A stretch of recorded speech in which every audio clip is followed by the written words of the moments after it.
that the most important responsibility of being a captain is you'll be the one to carry the weight. Without someone who's leading the team, may crumble and fall. The most important quality a captain can have is to be resilient and to have a strong mental fortitude. We will charge and be brave through the challenges that we will face going forward. So whether we're losing a lot of rounds or winning a lot of rounds, we want to make sure this doesn't define us. Being a team captain is leading by example.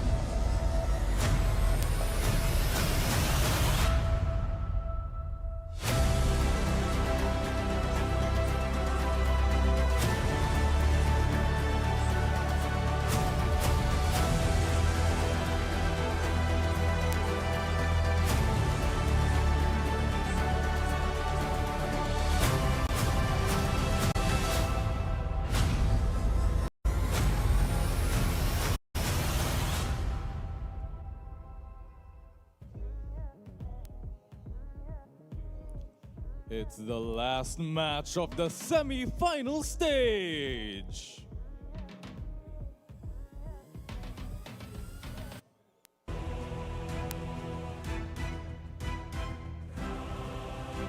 The undefeated flock soaring down the lane. The Falcons are back to rule and reign. Here comes the Adamson Soaring Falcons.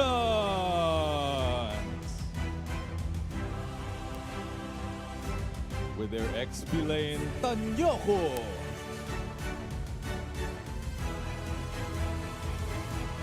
Jungle, Valera. Gold lane, Mendeja. Hilario. Rome, Granzo. And their team captain and mid laner, Anastasio.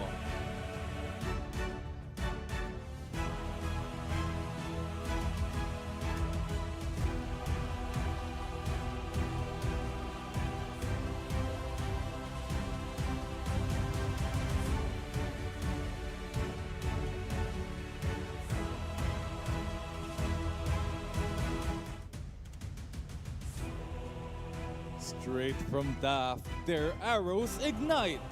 Animo Lasal, they've locked in their sights. Arrows to the sky for the DLSU Green Aces.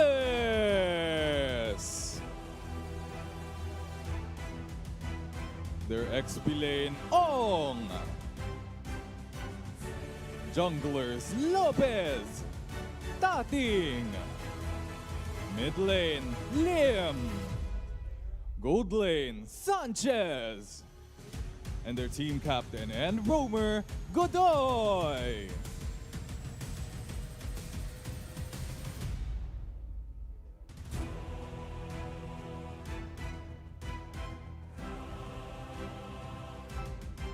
Give it up for the DLSU Green Aces.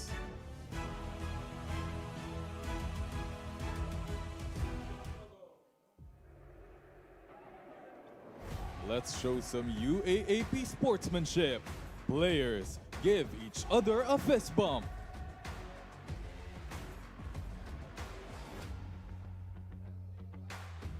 It's the fight for the final ticket to the grand finals. Hans and Miggy, let's go!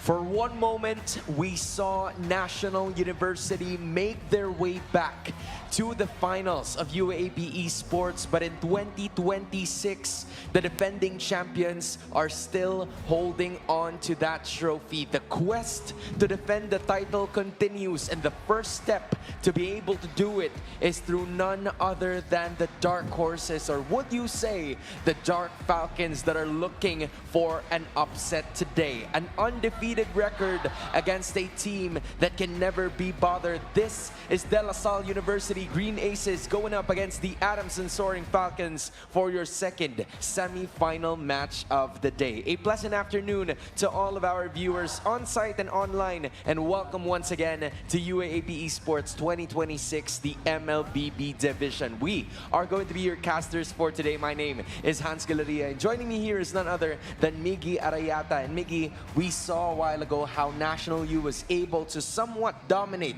the University of the Philippines to make their way back into the finals. We're seeing a lot of storylines just slowly build up into this, as we can see that National University has sealed the deal. They are the first grand finalists for our season 88 here in the UAAP MLBB scene. And of course, with what we're waiting for, we are currently waiting on DLSU Green Aces versus Adamson Falcons. The Soaring Falcons, as they soared through their group stage, they are the undefeated team right now. And with that being said, they are the top seed for Group B. And of course, you have to really consider how hungry they are. This is their birth. They're showing in the top 4. Yeah, obviously they will be carrying that momentum going up straight against De La Salle University, who are the defending champions of UAAP Esports. We cannot deny that in the very first day of the tournament, it felt like they were a little sluggish. It felt like there was still some need for major improvements. And then all of a sudden, when they faced off against a familiar foe, a familiar face in National University, their powers have awakened. The buttons started becoming bigger. The reflexes were just so much more stellar compared to the first time that they faced off against the UE Red Warriors. So now Adamson has to prepare for that kind of onslaught, because this is going to be a battle. If you think about it, the first time being in the semi-finalist or being in the semi-finals for this specific university, it has always been DLSU. You know, it's always been National University, UST. Those were the last finalists from before, and Adamson wants to add their school in that mix. They've already added themselves into the roster of undefeated teams in the group stage, joining up with UST. But of course, may they hope they do not expect the same results as we saw. That if we're gonna be talking about stories in history repeating itself, DLSU is always there to deny that perfect run, as they denied it last season from USD, and now they could potentially deny it from Adamson University. DLSU, currently defending champions, now really fighting for their spot into the grand finals. Yeah, I think one of the few things that we have to note here is how DLSU has been working on their patterns in terms of drafting, the banning to be specific, where they would usually take out the Rafaela and the Matilda, but instead Adamson takes that job of picking that Rafaela out from DLSU, and even being so niche about it, so deep about it, that they took the Valentina out, something that we don't see from the other teams whenever they're going up against them. So this is a targeted ban towards Lim because of how excellent he was with the Valentina pick. If we're going to be following the patterns from our previous game as well, the best of 3 series, by the way, so we're going to be potentially seeing 3 matches. Yep. There's a whole lot of respect for both teams. We're seeing a respect ban on the Rafaela of Godoy. We're seeing a respect ban on that Valentina, and yet another respect ban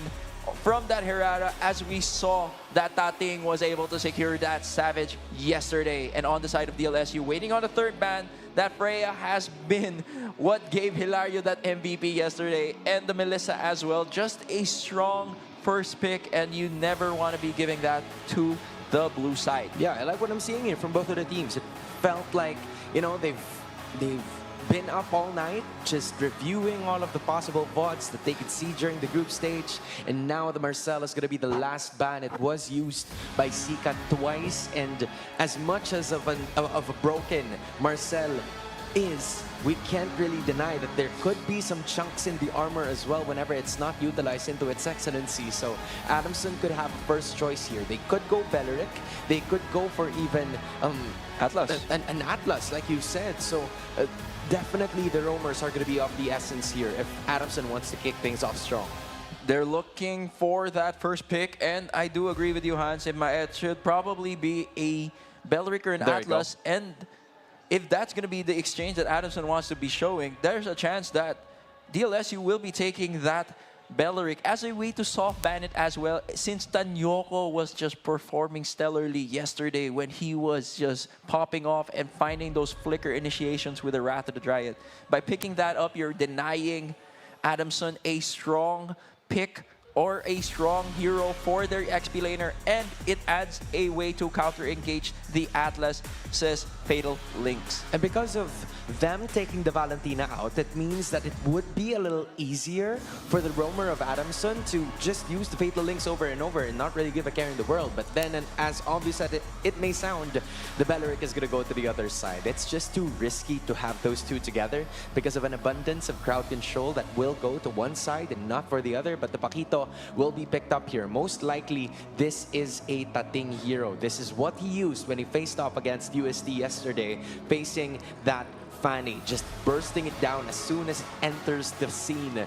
And, you know, the burst has been what DLSU's bread and butter has been for UAAP Esports. So it feels like for Adamson, they're going to have to answer that quite quickly. Are they going to be picking up at least a Nolan to share the jungle or at least be fast around it? Or do they pick up something straight like a Yisun Shin, for example? I feel like this is a hero that does give you a good amount of information and also moves fast around the map. Actually, I'm liking the Yisun Shin pick here, knowing full well that you're going to be playing around the idea of having more vision around DLSU, but they're going to be picking up that Navaria to counter that vision. So if you're going to see us, we're going to see you, and that's what's great about DLSU's lineup here. Adding to the Navaria, you still have the Paquito and the Belleric, and this is how we've talked about patterns a while ago, Hans. Right. And DLSU is known to always have super flexible early pick openers. And now we're slowly seeing bans for the mid laner because we know DLSU already has picked up their mid laner. So it's just only a matter of time. Yep, in just a minute, we're going to be seeing some of the drafts. But for now, we're going to talk to some players, or at least some teams in the stadium. Here's our hosts this time.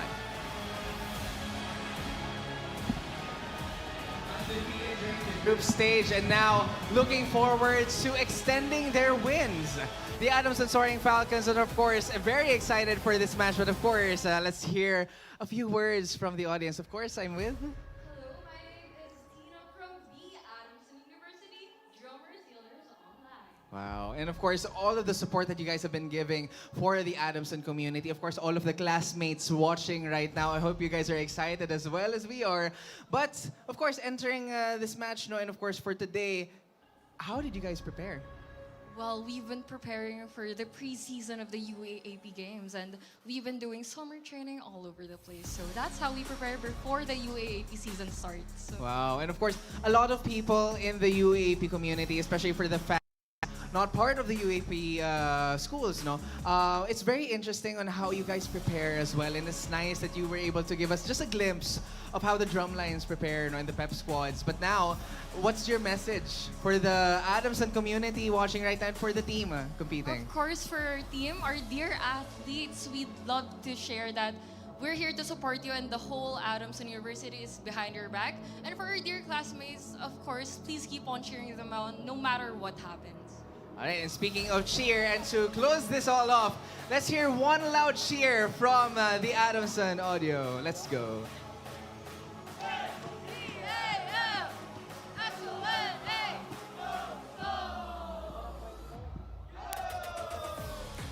Womi, and of course, Hans and Miggy. Let's go. Appreciate that, Rexler. Shout out to Omi. He's been resting at the back, but hey, it's nice to see Adamson definitely showing some support here, either way from the pep squad. We've noticed a lot of them bringing their cheerleaders right here to support them. Even without the drums, it feels like it has the spirit that is very much needed for both Adamson and DLSU as we are about to continue the second phase of the draft as well. Eudora, Selena taken out by De La Salle, and then Adamson picks up the Matilda and Esmeralda, but everything else has been putting up the speed here, Miggy. We're seeing so many great options for DLSU. Until now, I have yet to figure out what role they're looking for, because we saw yesterday Alice was played in the jungle, Paquito was played in the Go, Belleric played in the XP lane. So much going on. You have no idea how DLSU is going to be playing the lanes or playing the roles, but with this last one, we're going to be seeing a very traditional lineup wherein we're going to be getting Sanchez on that Claude, a very comfortable pick for him as well.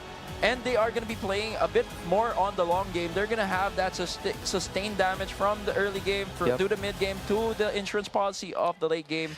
with the Claude. And on the side of Adamson, they're going to be playing very hyper aggro. Yeah, they have to. I mean, if you're looking at the 3 picks, the last 3 ones of De La Salle University, that's a Claw that would arrive at the late game. Alice could do the same thing. Novaria even. So just imagine the scaling of De La Salle University, or the Green Aces rather. It's going to take a while for them to come up with something. But hey, we've seen stranger things here at the UAAP Esports 2026, where for some reason the early game or the late game tends to arrive a little earlier than usual. But Coach Argonza and Coach Revane from both Adamson and DLSU have come up with their heroes. And we're going to be starting off with the second semi-final matchup of the day. The winner of the best of 3 series will be facing National University in the next round, which is another best of 3 to claim the UAAP championship. This is for the fight for the grand final slot between Adamson, the top seed of Group B, versus DLSU, the second seed of Group A. Whoever is going to win will be facing off against NU, and we're going to be seeing a lot of vision being sought after by Adamson University. They are not going to be playing for kills. They're going to be playing for pick. They're trying to starve that thing. They know that he's the early game win con, and with that snipe, Lim does not get the Little Wanderer, but Adamson winning the vision game. Yeah, obviously they have to be careful here. I'm talking about Adamson. Sure, it's nice that we're seeing a bunch of aggressive movements coming in from AdU, but the thing is, 1 knockout strike, 1 first blood kill coming out of Tating completely changes the scenario. So they have to avoid Tating as soon as they get into level 4, or maybe once they meet each other or see each other around that turtle pit, they just burst him down, because that is going to problem or not a problem on how they handle it in the first 2 minutes. We're going to be taking a breather while we do so, because a lot of activity has yet to happen. We're back. Because we're waiting on the turtle objective, and we're going to be having to figure out if Anastasio is going to be able to get that kill. But of course, the trade-off was not enough. We have yet to see the turtle, but there's so much fighting going around, and Godoy, the Belleric of Godoy, goes down. I like, again, Adamson speeding up things as per usual, which has been really solid for majority of the time, and we're going to be looking at it slowly but surely. It's just them taking advantage of whatever has been happening. We're going to be getting some sort of vision.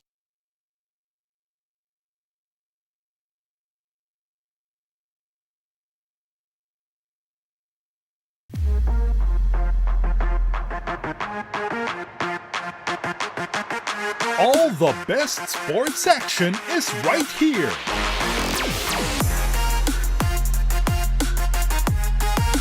And noticing.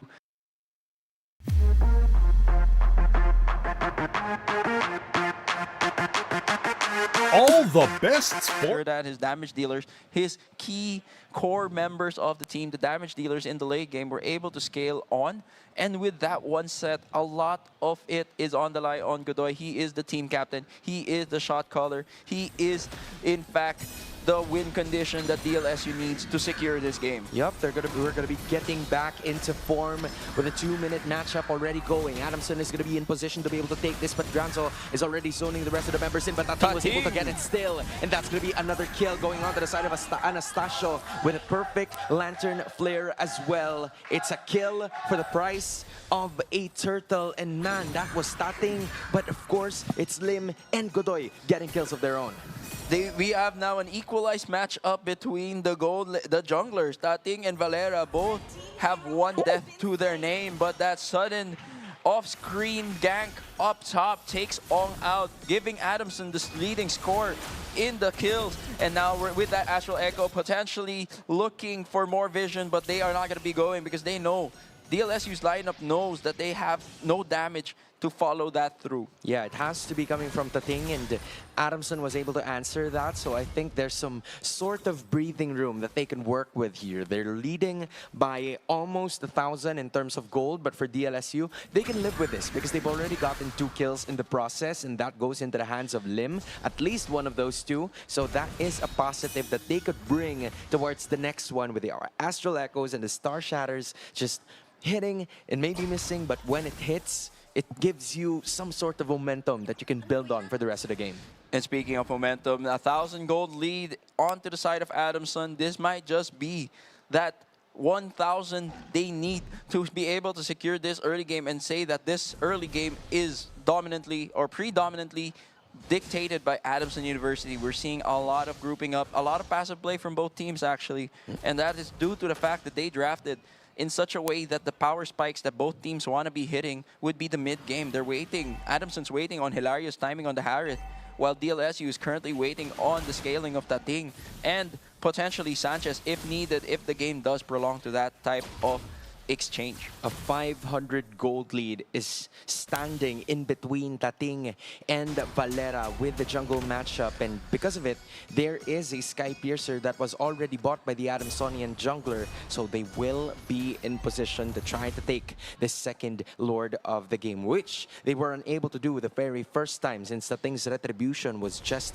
much better and was much pinpointed at that moment. Now it's going to be Tanyoko pulling it towards their side. Godoy standing around, Anastasio's gonna be sitting right at the bush, and he's gonna be checked by Lim straight up. Tanyoko there again. Tating is gonna be bursting at least one hero down, but it's not gonna be enough as Ong Tating also back away with the turtle, just slowly spawning then, and now they're gonna be setting their sights on the major objective. Turtles being currently held by Tanyoko, and the positioning of Granzo is the most optimal you want to be at if you want to be looking for a cutaway fatal links. Though Tating is now taking the red buff or orange buff, this might be a possible concede for that turtle objective, but both teams are really playing it slow. They know that they could find ways to capitalize or make sure that they have more other objectives before they start taking this turtle. Yep, this is the longest turtle dance that we've seen from both of the teams, and that is going to be an Adamson win,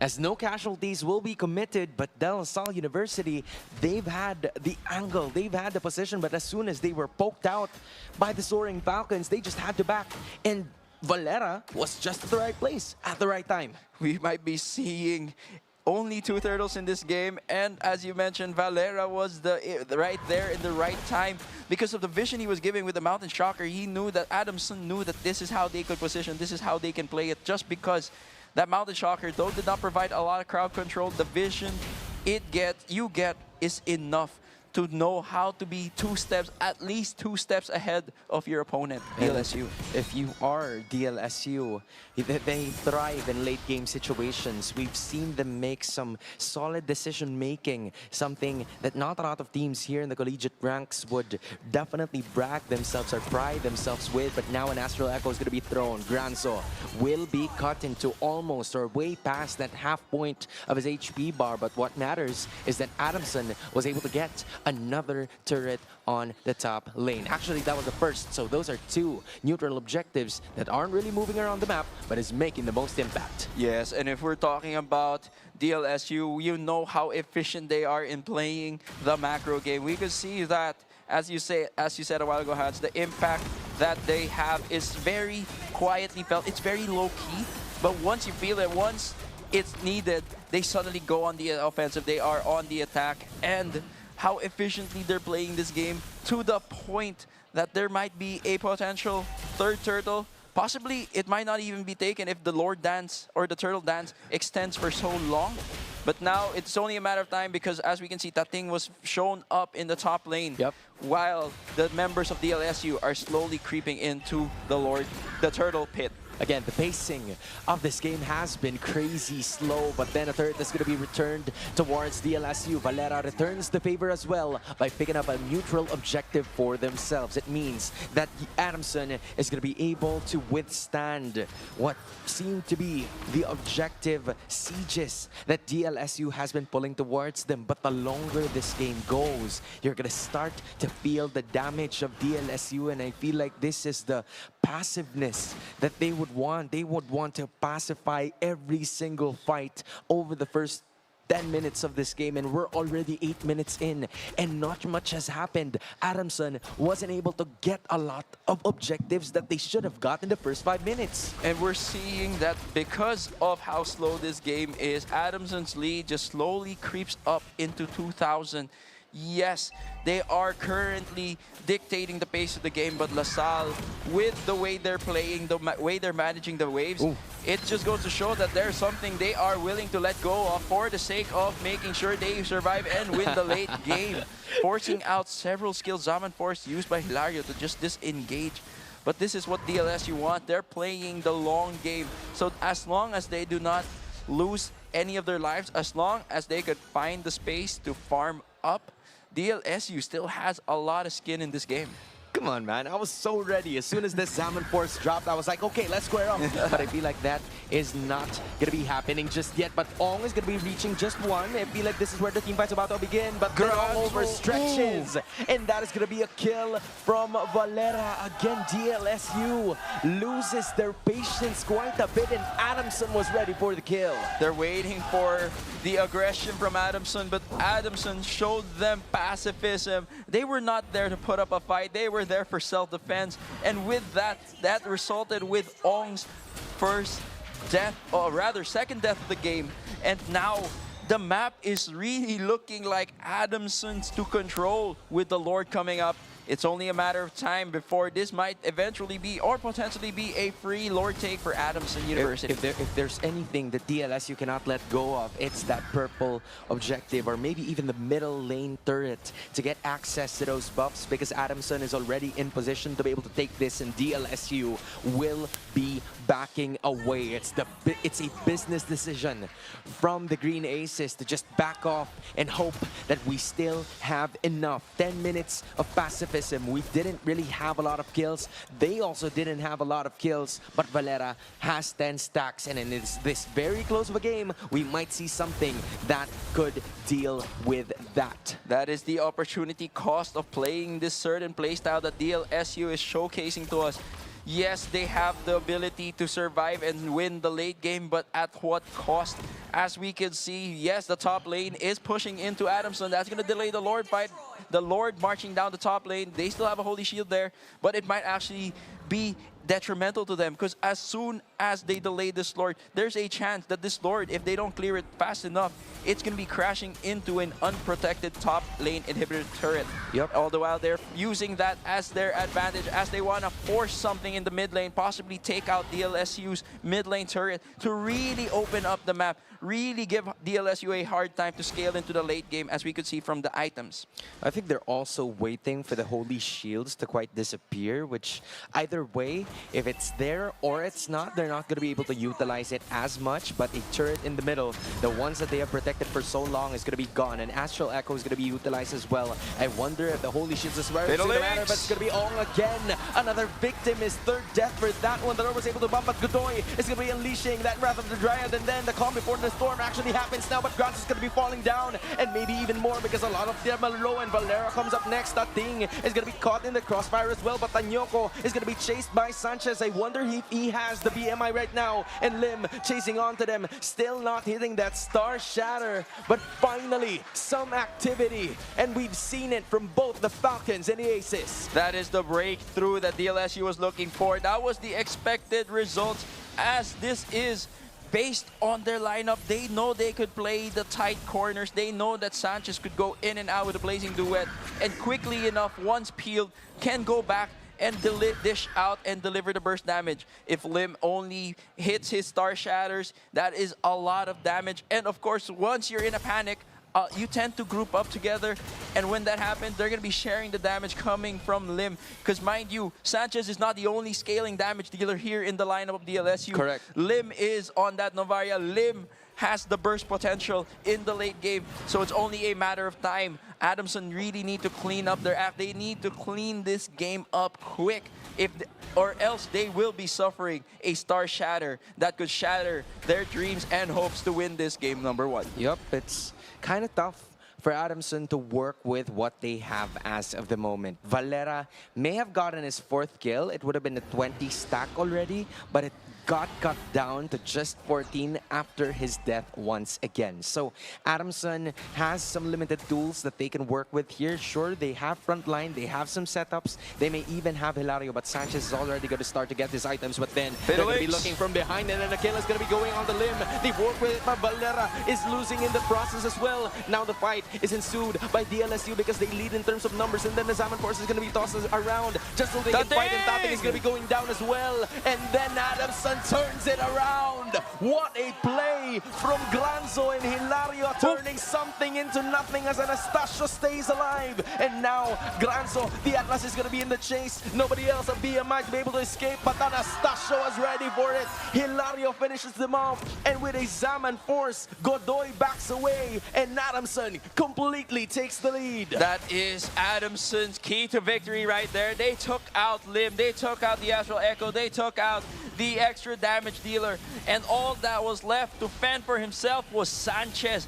That was a great setup coming from Grant. So the Fatal Links really fatally wounded DLSU's lineup, taking out several members of their team, and that's going to convert into a Lord, a potential Lord marching down the mid lane or the top lane. We have yet to see, but that thing still not losing hope, looking for that farm, finding and utilizing the space from Adamson's Lord take. Oh, what a find from Granzo, using that flank, catching DLSU off guard, and now another Lord is going to be marching up top, looking and hoping to at least break some inhibitors and maybe even finishing this game.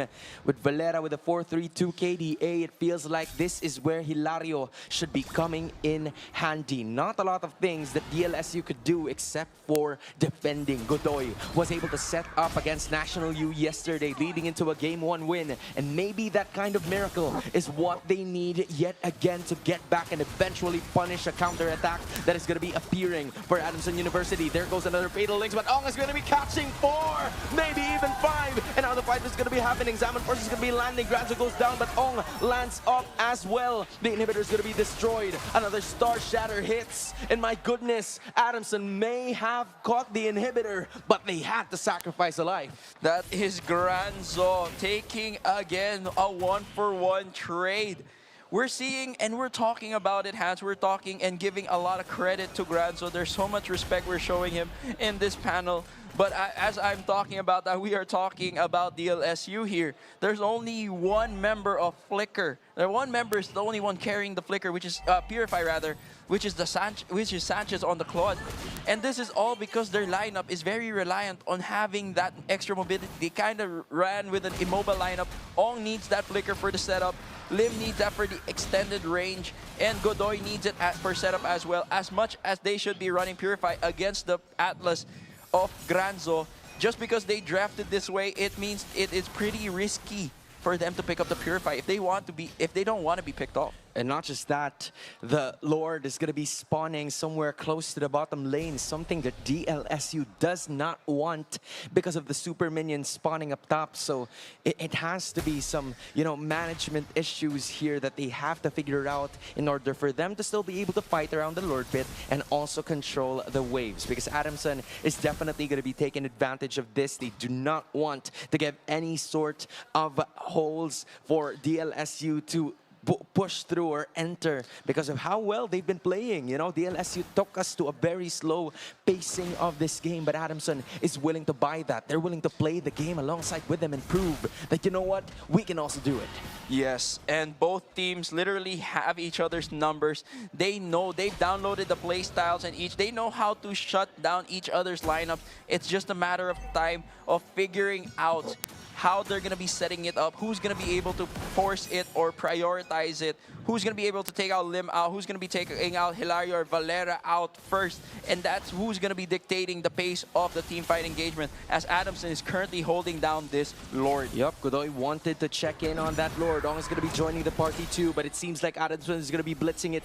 Mountain Shocker already used, but then Adamson decides to let it go. They felt like all of the members of DLSU are going to be here straight up, and that's exactly what's going to be happening. So 60% is the HP of the Lord. Anastasio is going to be joining in on the party as well as Granzos from behind. Nobody else to follow him up, so he decides to retreat, and then this might be a window for them to be able to take the one. A Dryad and a combination of the Ruin is going to be ruining Granzos' chance of setting up for his teammates as well. Now it's going to be Adamson backing away, and DLSU all of a sudden, with just one pickoff, will be able to get this Lord. What a turn of events, but this time around, Adamson wanted to turn at least to one, and almost going to be the first casualty for the rest of the members in, and Dating might be going down next, but he will not live the second time around. Still, De La Salle was able to get the Lord, but Adamson will not go home without wasting any chances. Great fight coming from Adamson. They were able to equalize a net 0 game for DLSU. Yes,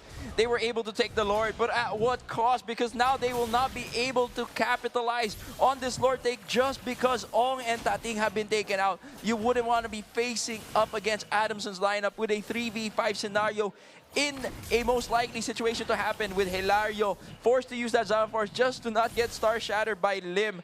This is the best case scenario. Adamson had to take this back to their hands, but of course on DLSU's side, they were able to showcase to Adamson they aren't done yet.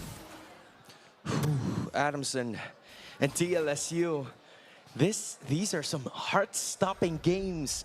And we're only just in game number 1. That tells you how heavy of a weight of a burden it is to lose the very first game. Adamson, for a moment, they've had the lead. They still do in terms of the goal, but De La Salle University are going to be looking to push forward. Double waves in terms of what they have because of the Lord joining in on the party, and another menu raid coming up next. So Tanyoko and the rest of Adamson will just do everything they can to be able to defend this before the Lord even comes down to the inhibitors, and they will be appearing right here. Salmon Force is going to be utilized, but Anastasio is low. He started to feel it. He's going to go back to the base, but the Lord has been taken care of, and I guess this is a valiant defense from the side of Adamson University with some risky plays from behind. A Slim was taken down, and I guess Valero's immortality is going to be popped as well, but the Crimson Beacon is going to be back together with the Vector Links. My goodness, Valera still goes down, and then DLSU will be able to escape somewhat and turn things around, but Ong is going to be falling, and Adamson is not going to be allowing that to happen just yet.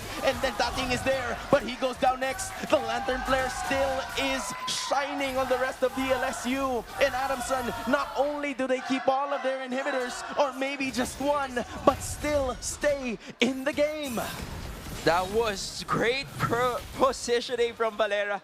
At first, I thought it was going to be Granza. The way he bought that immortality, he had to do a quick shift in his itemization because his immortality was very crucial in this game. If he was the first one to get bursted out, at least he could Fatal Links once he gets back up. But the way Valera just played that, he sacrificed his life at what cost? Because now it is a 2v3 scenario here in the Turtle Pit, Lord Pit with the Godoy. Blazing duet coming from Sanchez and Godoy using up that Rat of the Dryad. All this time, Granzo was taken out by the Lord. Now it's just a slow take onto this Lord. It might be a quick reset. Mind you guys, this is an evolved Lord. It's gonna take a lot more power to take this down and burst it. Granzo's immortality has been popped, not by anything else, but by the Lord alone. So this means that he will have some second doubts and trying to be aggressive. But of course, he still has that duty of providing some sort of information. So they might be forced to use that Mountain Shocker. Fortunately for Adamson, the Lord is going to be spawning down bot, and it still is. So it means that the super minions are going to be taken care of quite easily. 22 minutes in the very first game of this best of 3. And these two teams are planning to not give an inch. Both roamers are going to be seeing each other from the other side of the map, so it means that they could confirm that somewhere around the map, the others are going to be waiting. But Tating is looking to burst it down. Valera is going to be waiting from a distance, looking for the perfect time to strike, and Ong is right there. He's feeling the damage. He's going to be right there already, but he's going to be going back to the Lord Pit, and the fight is about to ensue again. Who's going to be gating the Lord Pit? Tating getting it again, and Granzo will be falling together with that Wrath of Dryad, but then Sanchez! And Sanchez catches too, which means that Adamson is going to be on the offensive. A bloodbath is happening,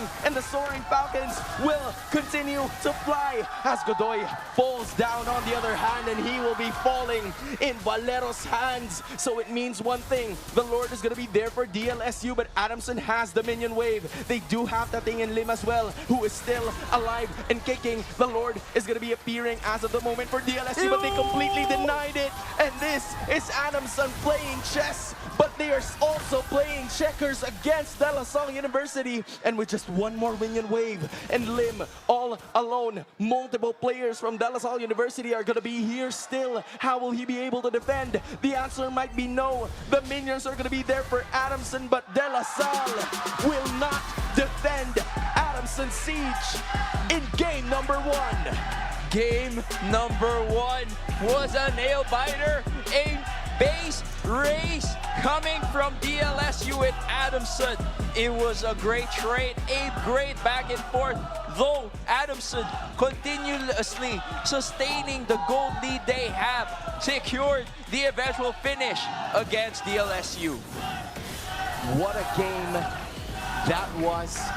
It felt like there were a lot of setups, there were a lot of good things that were happening for both of the teams, and it boiled down to who was losing the most amount of members. Because for a moment it felt like it was DLSU's, and then Adamson was fighting back, and then LaSalle again, Adamson again, over and over until it reached a fatigue point where, you know what, Adamson just decides to go for it in spite of not having the Lord anyway, and those are the team fights that they thrive in. Yeah, I agree with you there. And the fact that Valera was able to just find the angles, Granzo was finding the angles. There was an aggressive flying cloud play from Godoy, but gladly Granzo was there waiting because he was thinking the same thing. And we could see it from the highlights, the fact that they are able, Adamson was able to take Lim or Sanchez out of the equation, but more specifically, during team fight engagements, if they're able to take Lim out, it just meant that they're no longer going to be threatened by the Astral Echo. They're no longer going to have that vision on them. But when Sanchez was taken out instead of Lim, suddenly the damage was suddenly gone. Suddenly, it was Adamson's game to win and secure. You know, for a moment, I didn't know how Adamson was going to reach Lim because of the distance that he provides, the distance, the steps that Valera and the rest of Adamson had to go through. But man, those ballsy moves coming in from Valera, being alone, being a squishy jungler, just landing it on towards Lim. He didn't even have the Winter Crown there, but Hilario staying alive in probably past 25 minutes of that game, and they have just been completely solid. 5-0-9, and this is the reason why you should be taking Adamson seriously, because not only do they surprise you, they're actually legit. The Harith that Hilario played left unscathed or survived the whole time. The whole idea that Granzo got all the eyes looking at him, being worried that they might be fatal linked, because as you guys noticed, the battle spells on the side of DLSU, they were all on Flicker. They could not run Flicker with the heroes they were choosing, and that is how Hilario capitalized on that, because they had to use and burn their flickers to get away from Granzo.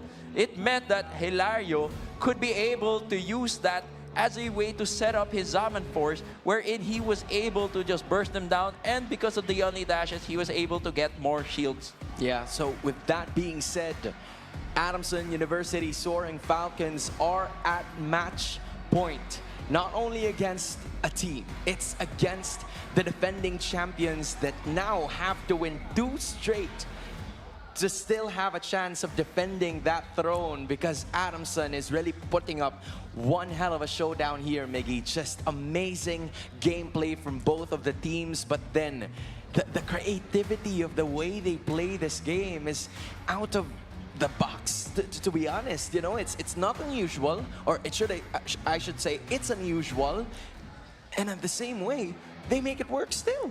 Yeah, it all starts from the draft. The whole drafting part of, or drafting aspect of their game. It was a quick back and forth. DLSU, they kept you guessing. You didn't know whichever role the heroes they're picking was going to be going. And adding to that, Adamson just stayed true to what they were playing, true to what they knew. And because DLSU showed so much respect in the hero pools that Adamson has been showcasing to us in the group stage. They kind of had to play a bit more reactive, to the point that it seems like that was Adamson's plan from the start. Yep. They were able to get DLSU reactively responding to picks in their draft. And honestly, for a moment, you know, it felt like DLSU had that in the bag, considering the scaling of the heroes that they already have. We saw Ong, we saw the Novaria brought to you by Lim. We even managed to see another damage dealer that I can't really remember. But when you think about it, the ways for Adamson to just handle that is number one. When Ong shows himself, let's just burst him down. That's -1. Lim, it's quite uncharacteristic, but you know what, Valera? Go way back. try to pick that player off. If it works, it works. If it doesn't, then boo-hoo, right? But it worked. I guess that you have to also consider not just the draft, but the map they chose. They chose Flying Clouds. Right. So with the Flying Clouds, they were able to find those ways. They were able to quickly get around their opponents. And that's probably how Valera was able to do so. Using the Flying Clouds, he went for a deeper angular, deeper location, just because he was able, just because of the movement speed and the terrain mobility that Flying Cloud gives them. They're able to find those angles a lot easier, and their opponents will no longer have the intel to do so. That's what Godoy tried to do in our last Evolved Lord fight. He was trying to find that angle using that Flying Cloud. He was able to position himself in a certain part of the river that you would not be expecting the Atlas, the Belleric, a mobile hero, to be part of. And then gladly, Granzo was there with the Serendipity to be able to block off that potential setup. All because Flying Cloud was the map they chose. You know, it's so hard to criticize the drafting patterns of both of the teams, because I felt like Coach Argonza and Coach Rivain just really showed the excellent or the strengths of their compositions. You know, for Adamson, it's about starting really strong, really dominating from the start and keeping that lead for themselves from beginning up until the end. But then for DLSU, it feels like they are a diesel engine. It takes quite some time for them to actually pop off, and game number 1 should be their pop-off moment. You know, you can't afford to have any sort of mistakes after that. It seems to be the heating scenario that they need in order for them to advance, but now they have to win twice, and it's not going to be easy, especially against Adamson that have thrived in the very first stage of the map. And much like an engine, they need to be warmed up. DLSU, may they use that game 1 as a way to beta test what their matchup or their lineup is going to be potentially capable of.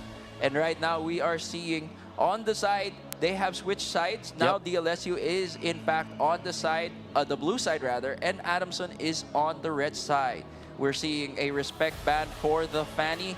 And as well, Adamson does not want to deal with Sanchez's Melissa, as we have seen every time she's available, she's been 100% first pick today. Yeah, that's been a pain in the butt over in Group A, man. It's so tough to make Sanchez play that. That's why there's been some sort of stretches with their draft compositions where he uses the Esmeralda in certain moments. You know, it became an XP lane for both sides for reasons that we don't know. But the Esmeralda is not even going to be considered here, given that the Freya and the Marcel are going to be taken out too. So, with that being said, we could go back to the Atlas. DLSU could pick that up, or maybe they can pick up the Belleric themselves, but also lose 2 sides or lose 2 heroes in the process, which could be an Atlas and maybe even one more. But here's the thing though, Hirara is going to be open, or maybe not, depending on the last 2 picks. Yeah, there's still so many viable bats. You're still looking at a Paquito, a Hirara, an Atlas, a Belleric. A lot of viable opens, but I failed to consider there's still one more. Yep. We might be potentially seeing a Rafaela. That's if true. Rafaela's not taken out, that may be the first pick. You know what? A Rafaela and a Matilda, and I haven't seen a Barrett's in a minute. You know, I feel like if you want to get that hero, you need to have either of 2 in order for you to activate it. So this is a Paquito taken out by Adamson. So they're willing to let the Hirara go. And you know, I don't know if you've been living under a rock, guys, but this Hirara, when that thing gets a hold on it, he just got the first and only Savage so far, and that's exactly what De La Salle University is going to be trusting with. This is a percentage game. You need your best heroes for it. And they're going to probably respond with, as I mentioned, the Rafa and the Belleric.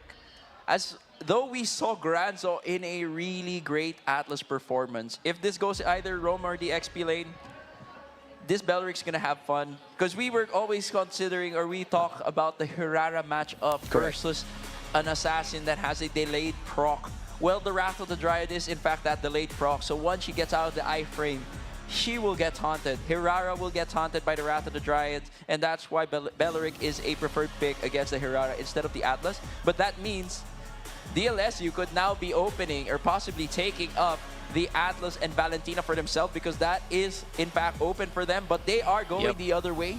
They're going to be going for the XP Uranus with the Matilda. They know they have the frontliner. So now it's just a matter of time. They know that they have to find a way to get their teammates out of the huge AoE of Wrath of the Dryad, and Matilda is the way to do so. It's just too big of a risk, man, to lose that Matilda and have a Raphael on the other. It feels like if the other side has healing, you too should have at least some. I mean, the Uranus heals itself through the Oracle. The Esmeralda was also going to be taken out, will not be present as of the moment. So, with that being said, DLSU are going to be wrapping up the composition, looking for the gold lane, and also looking for their mid laner. Because I think that Matilda could still be flexed in certain situations. And I'm going to be surprised if that happens. But for now, let's listen in on our hosts. And Rexler, Angelica, take it away. Hands beside me is Ma'am Christine, one of our audience here at the MVP studio. So, Ma'am Christine, may I know which team are you rooting for?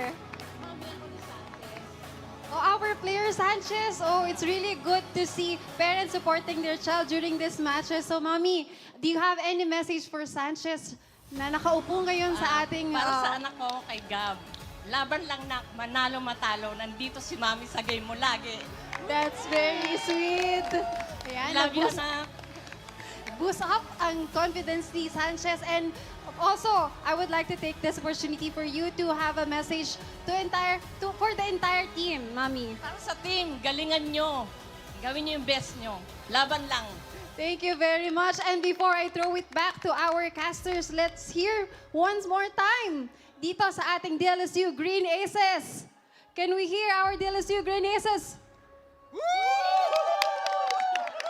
Okay. Okay, back to you, Hans and Nikki.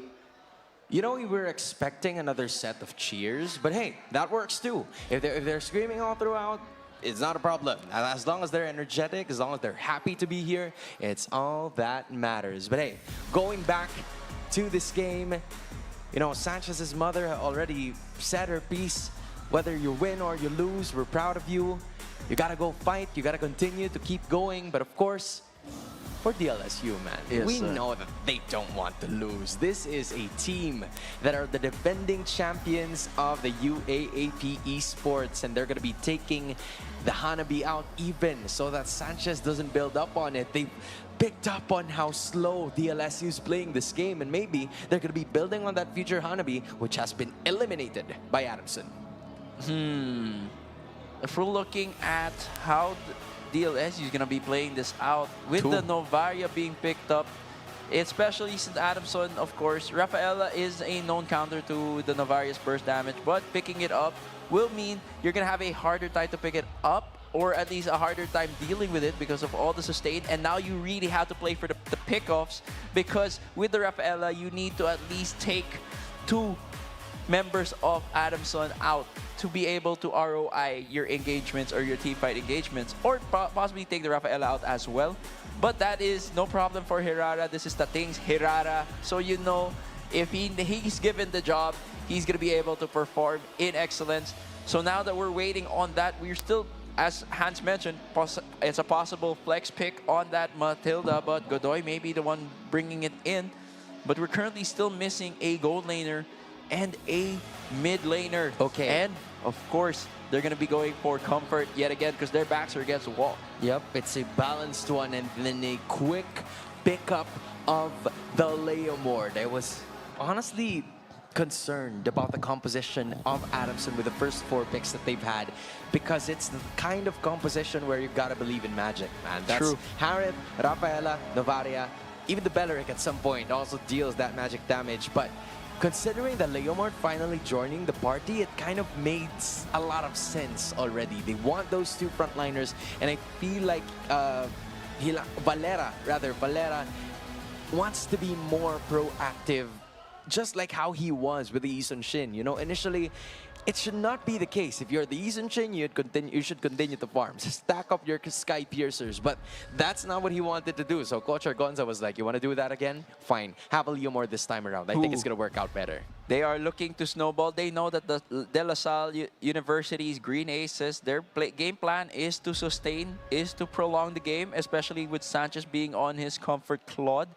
You really have to capitalize and trust that Valera is going to be able to snowball with this Leomord pick, while DLSU, they are considering, they changed up their lineup, they changed up their game plan, because they know with Adamson's lineup, they're going to be looking for aggressive plays. They're going to be diving into the faces of DLSU with their team composition. So why not? DLSU's angle to attack it is why not disengage, find ways to prolong the team fight so that they have damage over time. Again, whoever wins this series is going to be facing National University, who is already waiting at the final round. For DLSU, they don't want to suffer the same fate, but then Tating is going to be feeling a lot of that damage, and Ong is going to be doing the same. But those iframes are going to be saving him, but just aggressiveness from Adamson University is going to be felt in the first minute of this game.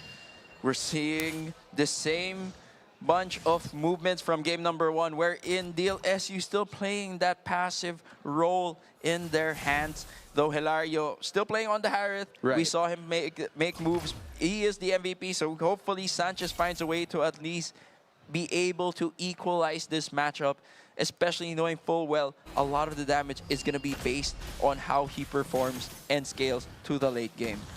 So far, it's almost the same as game number 1. Not a True. lot of shenanigans happening. It's just them getting objectives, trying to be aggressive as Adamson, playing passive as DLSU, yada, yada, yada. It's the usual rounds that they have been doing over the first 2 minutes. It's just that now there should be some changes, specifically for DLSU here at the start of the game, because they do have the Matilda, they even have a Selena, but there's going to be the Phantom Steed as well. Lim's going to be caught in the crossfire. I'm wondering if he's going to be using the flicker, but it's not going to be enough, as that is a first blood committed, with Adamson taking it for good.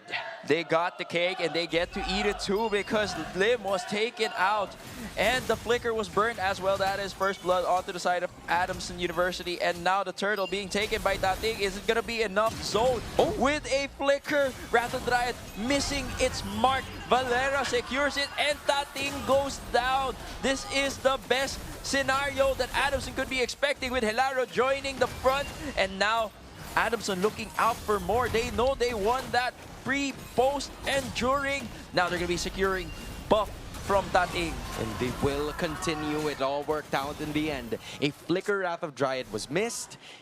He still got the kill. He got the scratch off using his own tree branches and was able to land onto something. So with that being said, Adamson is going to be leading by 1.6k in this specific game. Meanwhile, DLSU, in spite of having the Selena, even with Lim and Godoy and Tating, who would scale in the early portions of the game, they still can't seem to find anything. And that is giving them a lot of trouble in trying to provide some space for Sanchez, who has been visited by majority of the Adamson Soaring Falcons in the very first few minutes, but then the Zaman Force is going to be tossed again. Godoy is going to be escaping, but then not for long. It is a flicker that was committed by the Matilda, which will limit the breathing room of DLSU in the next turtle fights. Adamson really riding the momentum they got from securing that win against DLSU game number 1.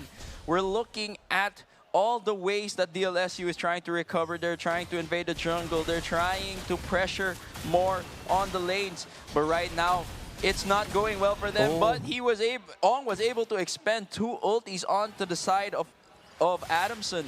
They were able to force out the Phantom Steed and the Wrath of the Dryad, though they may just be able to prolong and delay this turtle fight to make sure those cooldowns are up. But now there's a tower dive onto Tanyoko, one of the tankier team members of Adamson, and that is a no-go as DLSU leave that with no exchange. That was the second whiff coming in from Tanyoko at this moment, together with that Wrath of the Dryad. The second turtle will also be spawning together with them. It's Adamson still leading by 1.5k if you're looking at it, and DLSU are going to have to try to come up with something because Tating already suffered his first death. I'm wondering if he's even going to be building up that Sky Piercer just so he can have enough damage, but the Astral Echo is going to be there as well, and then Groundswell is going to be feeling some of the damage output that's been thrown by Ong. This might be a window of opportunity that they've been waiting because the arrow was able to hit, and that is going to be Valera going down as well, with Tating just securing the turtle.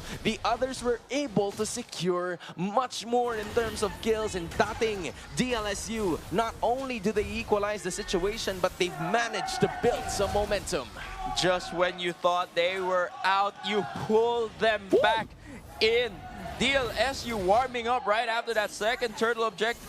That thing takes it, and of course, DLSU was able to secure a kill onto Valera, onto Granzo, and now they're looking to ride that hype into more converted objectives. But of course, you still have to play very disciplined, very respectful, because you don't know what Adamson is still capable of, especially with how they performed cleanly in game number 2 with their angles.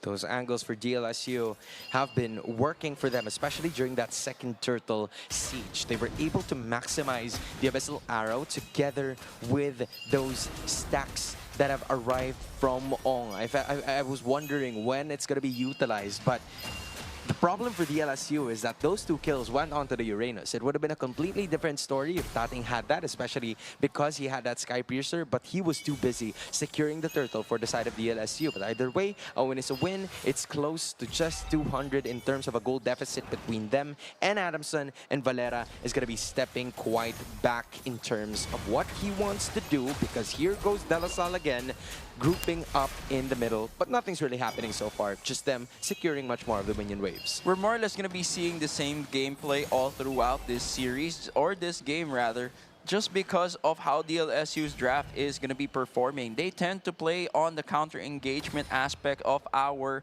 Mobile Legends Bang Bang, but of course what's going to happen is if they try to close this game out, they're going to be waiting for Adamson to make a mistake, and much like this right now, they're still currently waiting on Adamson to play very aggressively, play it risky, and hopefully they are able to capitalize on that.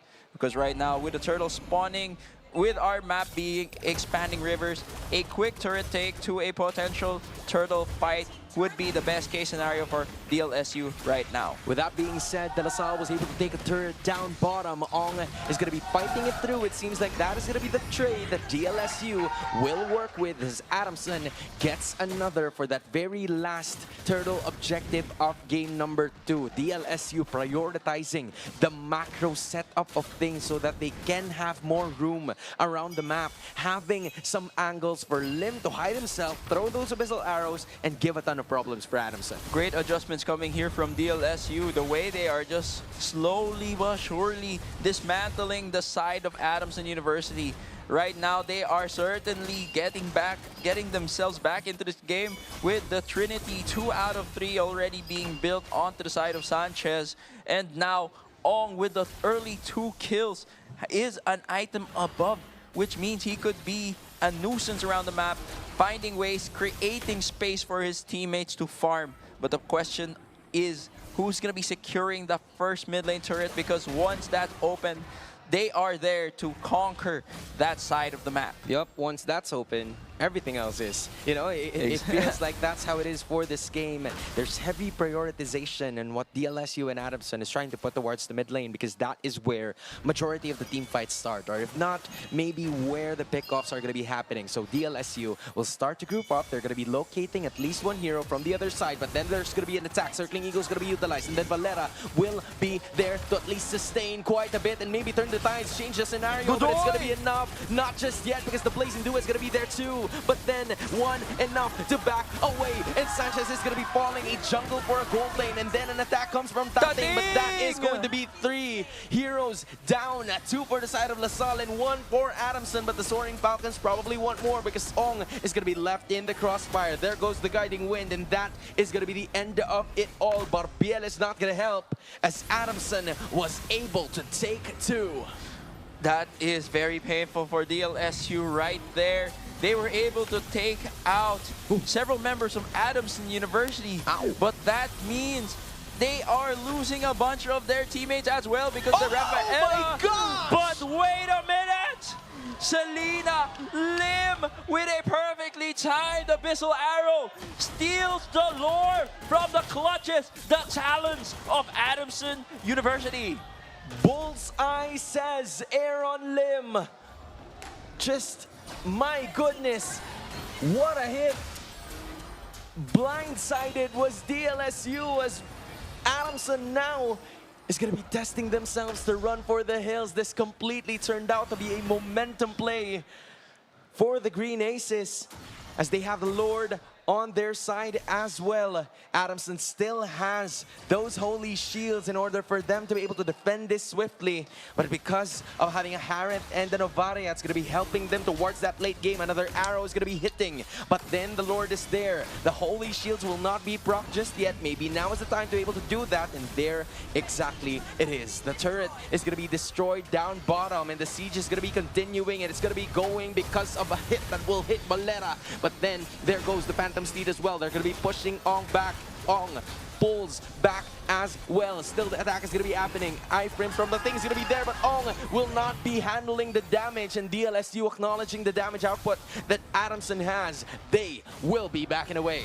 They got more than what they asked for. They were able to secure a Lord Steal with no retry, and now they're able to push out the lanes they had once been crashing into their waves. Now we're going to be looking at that replay. Pristine retry. You were not going to be expecting that, as we saw there was no retribution used by Valera. He was waiting for that burst finish followed up with a retry, but there goes Lim's arrow to take it from them, from their talons. DLSU striking an arrow into the heart of Adamson. Now dictating the pace of the game. They have a 3,000 gold lead. That's the risk of not losing it.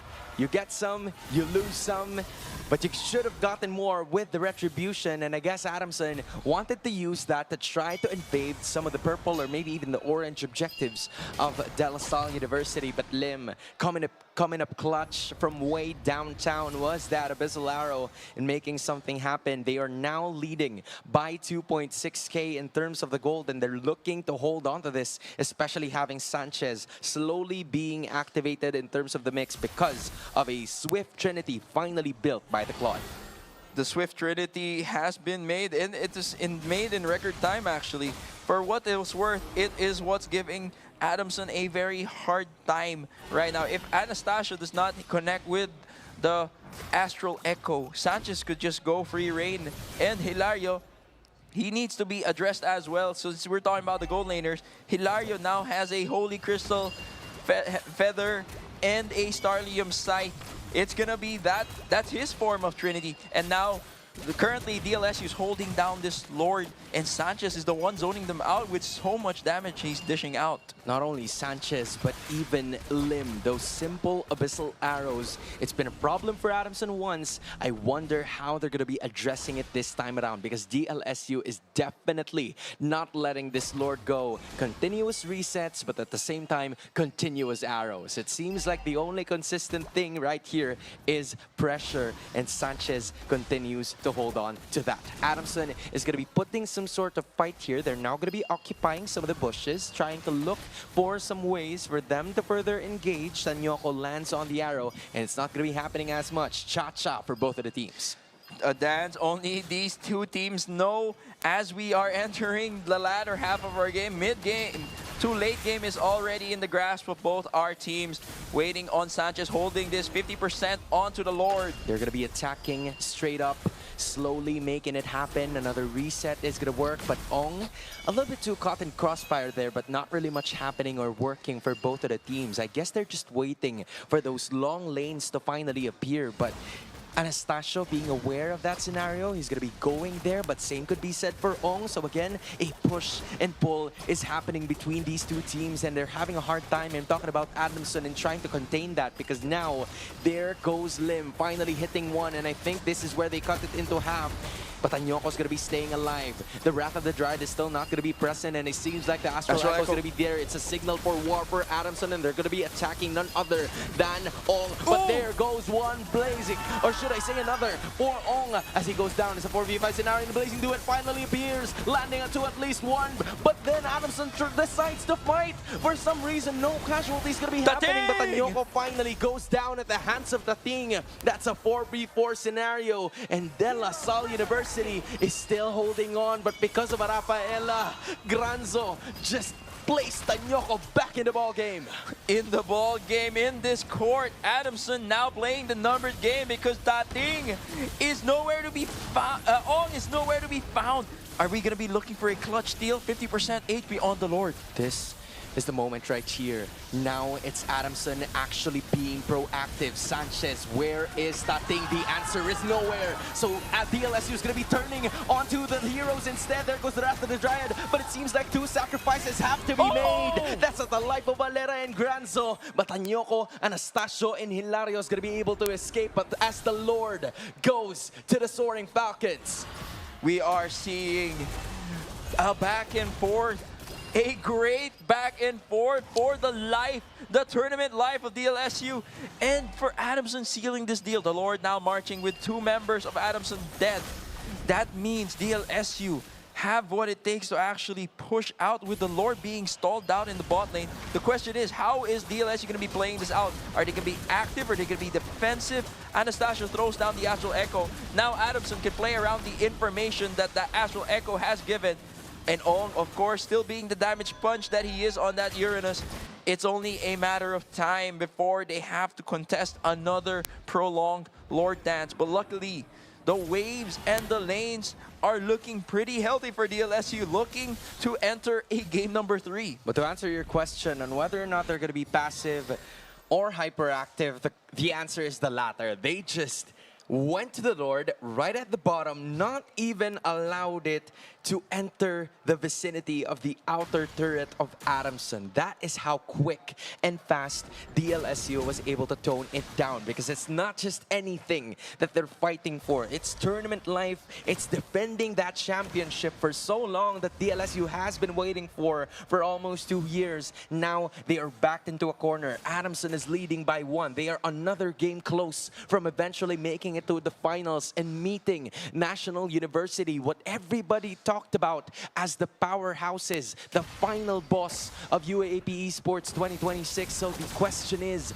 does DLSU still have it in them? They still have the lead here in terms of the gold, and they're gonna have to find a way to break through those inhibitors and break the base for another. But then a fight is gonna be ensuing once again right here down bottom, or maybe even up top, as the thing might be outplayed in this scenario, but the iframes is gonna be allowing him to stay alive, but not for long, as that is gonna be a 4v5 situation. Adamson taking it again, and with 40 seconds left, they might have enough time to still have the thing to spawn, but Adamson's gonna work for it.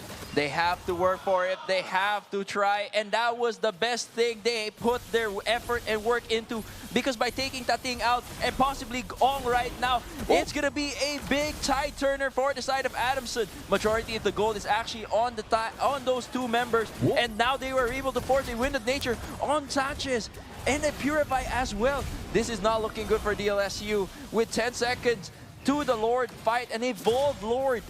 This is going to be a do-or-die scenario for DLSU if they want to get back and secure this victory. Yep, the Lord appears the same time Tating has spawned, so it's a 4v5 situation. Adamson is very much aware of this. They're going to be doing their best to be able to blitz this Lord. Where's Tating going to be coming from? He's finally joining the fight, and now the attack is about to happen. Astral Echo is going to be utilized as well, but then Ong is going to be caught in the crossfire right at the bottom, and knockups coming in from the Lord is going to help Adamson in actually being able to secure this Lord. And let's Tating do something, and he did! From nothing to Tating, as an attack has landed on the DLSU once again and Adamson are now going to be running for the hills. The Lord is going to be marching up top, and from nowhere, suddenly, DLSU's making it happen.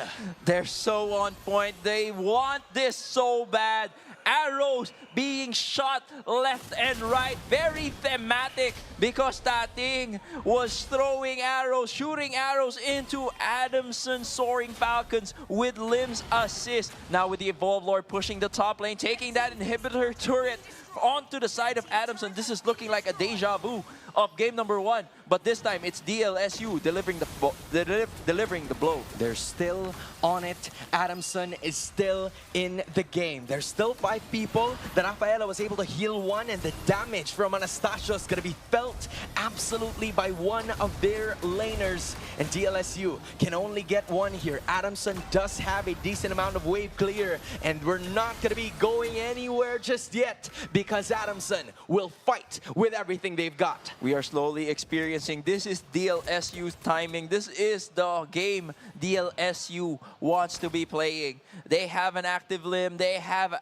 activated Sanchez, now holding that immortality, knowing full well Wind of Nature was used in the previous series, the previous engagement. Now we're looking Adamson grouping up, trying to figure out how they're gonna play this out when there's always Godoy ready to counter-initiate, ready to save anyone, whoever they try or decide to pick off of. Right now, map state-wise, DLSU is in the lead, especially with only 1 turret down, and the bot lane is that turret.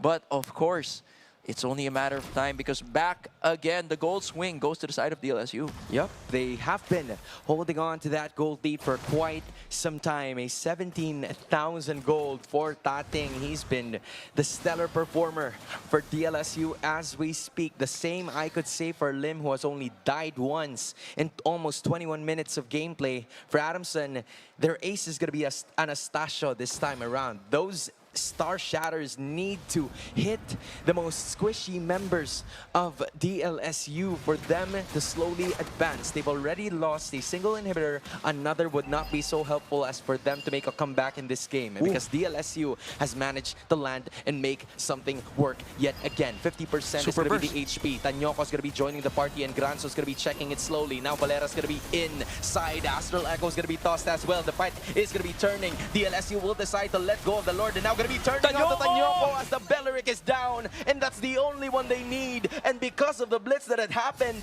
DLSU might just be able to secure this objective without any contestation possible. That crucial pickup onto Tanyoko is the go signal DLSU needed to secure this Lord, and Adamson knew that for a fact because as soon as they saw that Tanyoko was taken out, their front laner was taken out, Adamson was forced to back away. With right now, waves are crashing into Adamson. The way they decided, the way DLSU decided to change priority, instead of fixating on the burst down on the Lord, they decided to play the numbers game. They were able to take it, and the Circling Eagle tried to set everything up. They're going for it yet again. All inhibitors have finally been lost, but then the Blazing Duet also with a Frozen making at least it happen for the side of DLSU, and then there's going to be some sort of locks as DLSU are knocking going to be on the base, and then they destroyed it.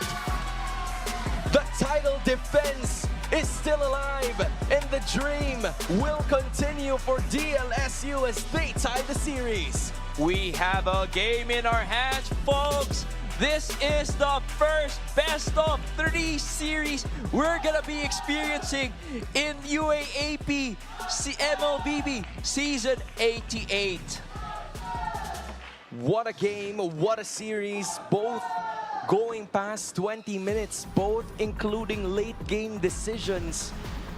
And I gotta say, man, this game from DLSU talked about their maturity, their experience, their patience of waiting, and trigger discipline as well, because it felt like for a moment Adamson was hitting them with every single Star Shatter, and they had it, they had the Novaria, they had the wave clear, but it still wouldn't work in the middle of every single arrow that Lim was throwing. It feels like a throwing winning condition there. With what was happening right there, the way that Tanyoko was actually crucial to the game plan of Adamson University here, we saw a lot of Wrath of the Dryads that needed to connect, and because they weren't connecting, Tanyoko ended up just becoming a damage punch, and as we know, all kind of beats him because the Uranus just has a lot more sustain.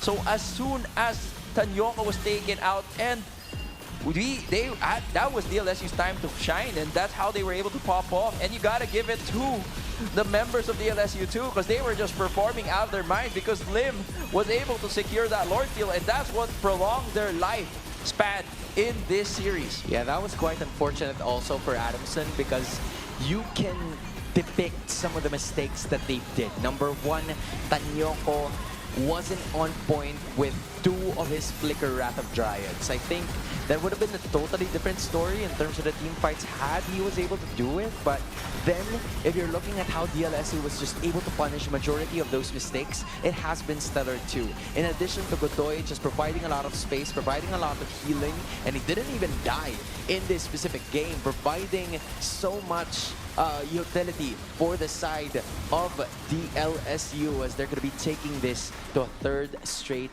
game. The very first one of UAAP Esports 2026, and we just gotta appreciate greatness here, man. It's the champions against what everybody would call as the dark horses, but then there you go. Lim being the MVP of this game number 2, and you gotta appreciate the production there, man. Lord Steal isn't usually a stat line we would display, but hey, he was able to do it anyway. The one and only non-red 3 Lord Steal we have seen by far this UAAP Season 88. And of course, Lim with a 117. This was surprising for a long game. The kill score was just not there. It was pretty small for how long the game has lasted. And adding to that, the way that Lim impacted, yes, he has a 117. The fact that he was just planting abyssal traps and landing the abyssal arrows when they were needed was what DLSU needed. The information provided by his skill slinging, spell slinging, that was what really gave LaSalle the momentum. Oh man, this is so fun. Like, this is how I wanted the last day to go. It doesn't matter, right? It's best of 3, it's short. Might as well have long games such as this and make the most out of it. With DLSU pushing Adamson to the limit, and I could say the same thing about Soaring Falcons pulling off the same scenario against DLSU. So it feels like for a moment, these two were really a solid match, and if you take out National University out of the picture, you could look at the finals, but the thing is, NU's there. And whoever wins here is going to have to face National University eventually, but they have to worry about each other first. They really do have to stand by what they know. They have to commit to what's tried and tested, especially as we saw, Hans. We saw that both teams were evenly matched. They were fair enough to say that they were very similar. They knew each other's games. They knew how to adjust. They knew how to play the draft out. And that's why right now, with the last game in our hands, it's a matter of who's more hungry. Whoever is going to be hungry, who's more determined to secure it, he's more or less going to be the one to secure game number 3. You're right about that. It feels like for a lot of teams that have experienced being champions, you know, there's some sort of complacency that happens. In back to the professional scenes, whoever gets to win a world championship would every now and then have a slump. For DLSU, it's a very short season. You know, it doesn't even last 1 week long. So when you think about it, you're gonna have to be hungry as soon as the season starts. It doesn't matter how you feel before the start of the season. If you think you can cater, if you think you can handle every single team that wants to take that championship away from you, sure. But that's for last week. This week is a totally different story, and they're gonna have to stay locked in because Adamson, they put up a fight in that game number 1, and game number 2, it was very close too. And yeah, if we're considering the metagame, the game outside of this game, it also boils down to who had a better breakfast, who had a better sleep. Everything starts mattering, because with this, the best of 3 suddenly feels like a best of 1. The question is, is it gonna be about pulling in what is a way to counter the matchup or counter the gameplay that DLSU or Adamson has been showing up with? Or are they gonna go and stick with comfort? Because we saw how bans were going in game number 1. They were really banning and respecting each other by picking out the key heroes or strong heroes that each member of both teams were able to use. And then suddenly, both games look similar, but then it was a different person receiving on the receiving end or on the giving end.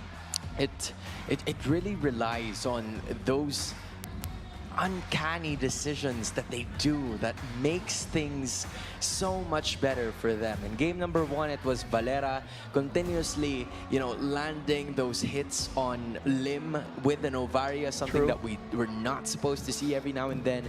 And then right after that, in game number 2, Lim wasn't supposed to be there. Lim was supposed to go back. That is what Adamson was thinking. Not a lot of rotation should be happening around the map, but for some reason he was there and he caught it at the perfect damn time, man. That's all I have to say there. It was just picture perfect. And with that being said, Adamson and DLSU both have a single game, and it's all gonna be going down to this to find out who will be our second grand finalists that will be happening in just a bit. This is a history in the making, Hans. Man, it's been solid for us right over here. We still have another game happening in just a bit, but for now, let's listen in on our hosts. Please, go ahead and take it away. And DLSU extends this game to a number 3, but of course the spirit of the Adamson community is growing loud and proud. So now, let's hear the loudest cheer of our squad from San Marcelino, Adamson University. Let's go!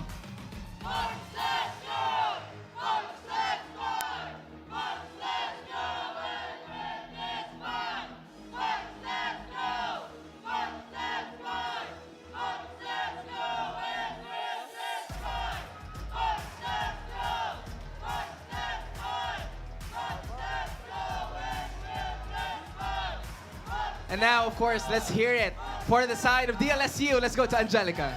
Animo Nation, are you ready? Let's do it one more time for DLSU Green Aces. Go, go, Lasal! Go, Lasal! Go, go, Lasal! Go, Lasal! Go, go, Lasal! Go!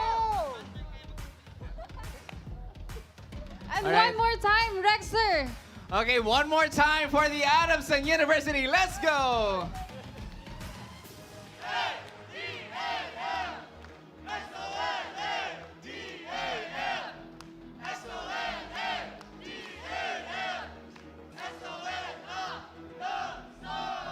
And before we go back to our caster, let's hear it one last time. Let's go, DLSU Green Aces!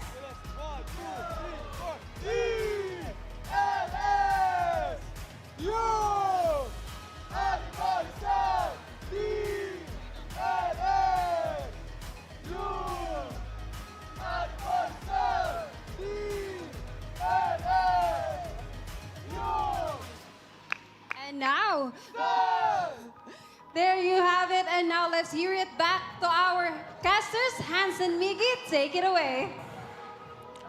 It's pretty good that we have the school spirit still going. They're not exhausted after all of the games that we've seen from both Adamson and De La Salle University. Just appreciating greatness here. A champion against a contender. Adamson undefeated in the group stage. 6-0. Continuing that to 7 if we're talking about the streak that happened in game number 1. But in 2026, I just realized UAAP Esports, this is the first time that they've lost. And it's against the defending champions. You know, they've experienced this for quite some time. But for Adamson, this is more of a test of their character. How competitive can they get? How mentally ready are they to handle the pressure that's going to be given to them? Because DLSU obviously wants to put the fire out. That is Adamson. A lot of firsts for Adamson right here. First time here after a long time. First time being undefeated and, of course, suffering their first loss, as you mentioned, Hans, from the defending champion. And from the get-go, we are now entering the draft. Quick bans right from here. We're seeing the Rafaela ban as we saw how they really want to respect the effort it takes to take them out. And on the side of DLSU, they are taking out the Freya, surprisingly. And right now, with the Valentina being taken out, there's a chance that Fanny has yet to show. Fanny has not been banned just yet. We're gonna have to wait on that. But with the ban, this targeted ban of Valentina, you could say this opens up the potential for a first pick Atlas on the side of Adamson, knowing full well Lim has just been in full control every time Valentina was in his hands. Yeah, that's going to be the case here for them. It feels like the Valentina has always been a choice of bans for them whenever an Atlas or a Beleric is going to be picked eventually. But then for DLSU, you're right. Fanny is still available for Tating to utilize, and even the Hirara. You know, that's what saved them a ton of times in that game number 2. And the Selena might be another choice here for Lim, because he's used that on the blue side. So I'm wondering if he's also going to be using it towards the red. Like, are they really going to be prioritizing that early on in the first phase of this game number 3? You'd want to give a hero that's proactive for Lim, obviously, because we saw him pick up the Rafaela in game number 1. It did not work because all that he could do was heal. Maybe deal some stunts, but majority was to heal. But in this scenario, he has control of it. He has the Selena again. They could come up with something once more. And with that, the Matilda's been taken out, at least. Two supports and a mid laner. That's for Godoy, that has been stellar with his setups in the previous games, and another for DLSU. And the last ban coming out, and Marcel is the last ban. Assassins are open now. Assassins, all the assassins are open actually. Hirara, Fanny, Paquito, you name it. All of them are gonna be open, and Hirara rears his head on the side of Adamson University. The question is, how are they gonna be responding to this? Because there's a Beleric. You can still pick up the Beleric on the side of LaSalle. And they're going for the Atlas this time, leaving out the potential pickup of Fanny just because they know that Hirara is not going to be... Adamson would not be looking for a jungler anymore. Yep, they've also picked up the Uranus, so this could be setting things up for a Novaria or maybe something else that could burst down one or two heroes. I might be thinking of some Eudoras here, or maybe even, I know Kakura is going to be a stretch, but Blast has used it before in some of their games just so they could burst down heroes once the Phalanx is going to be activated. So it might be some of the choices that GLSU could consider heading on to this game. A Lilia could even work here with the composition that they have. For Adamson, on the other hand, their choice is going to be that Beleric, obviously, and then the Novaria. So that is the game plan that DLSU, I feel like, wanted to work with, but it was denied instantly by Adamson. They've lost with this Novaria in game number 2. They want to redeem this and make their way to the finals with this game number 3. With this Beleric and Novaria pickup, I think DLSU might be neutered into not choosing that Claude. We saw Sanchez play it twice already in this series, and they did play it. They did still play the Claude into the Beleric a while ago, but with the last pick being Paquito, still a flex. You have no idea where it's going to be going. That might be an extra reach for DLSU, especially running with that Paquito. Could go to the gold, could go to the XP, could go to the jungle, but of course, there was still stellar performance on Tating. Though they did lose the first series when he did play that Paquito, it's still anyone's game. But right now, it's always going to be about shutting down or securing a better gold laner matchup for both teams, as we can see that Harith has been banned. Harith, maybe even Claude is going to be another choice here, but so far I think I can safely say that Claude doesn't win games in this specific series. You know, you've seen it every now and then. It's gonna start to hurt the Uranus. Maybe even a Hanabi might start to pop off here for DLSU, because they do have the Paquito anyway. They also have protectors like bruisers such as the Uranus and the Atlas, so they could be setting up for something that could take it to the long game, because that has been where the trajectory of the series is going, like past 20 minutes, 25 the max, and that is, you know, the wheelhouse of where Hanabi really thrives in certain situations. It's all gonna matter if the Hirata is gonna be able to get the Skypiercer stacks, or will be forced to not even get it because of the adjustment from the pressure coming from DLSU.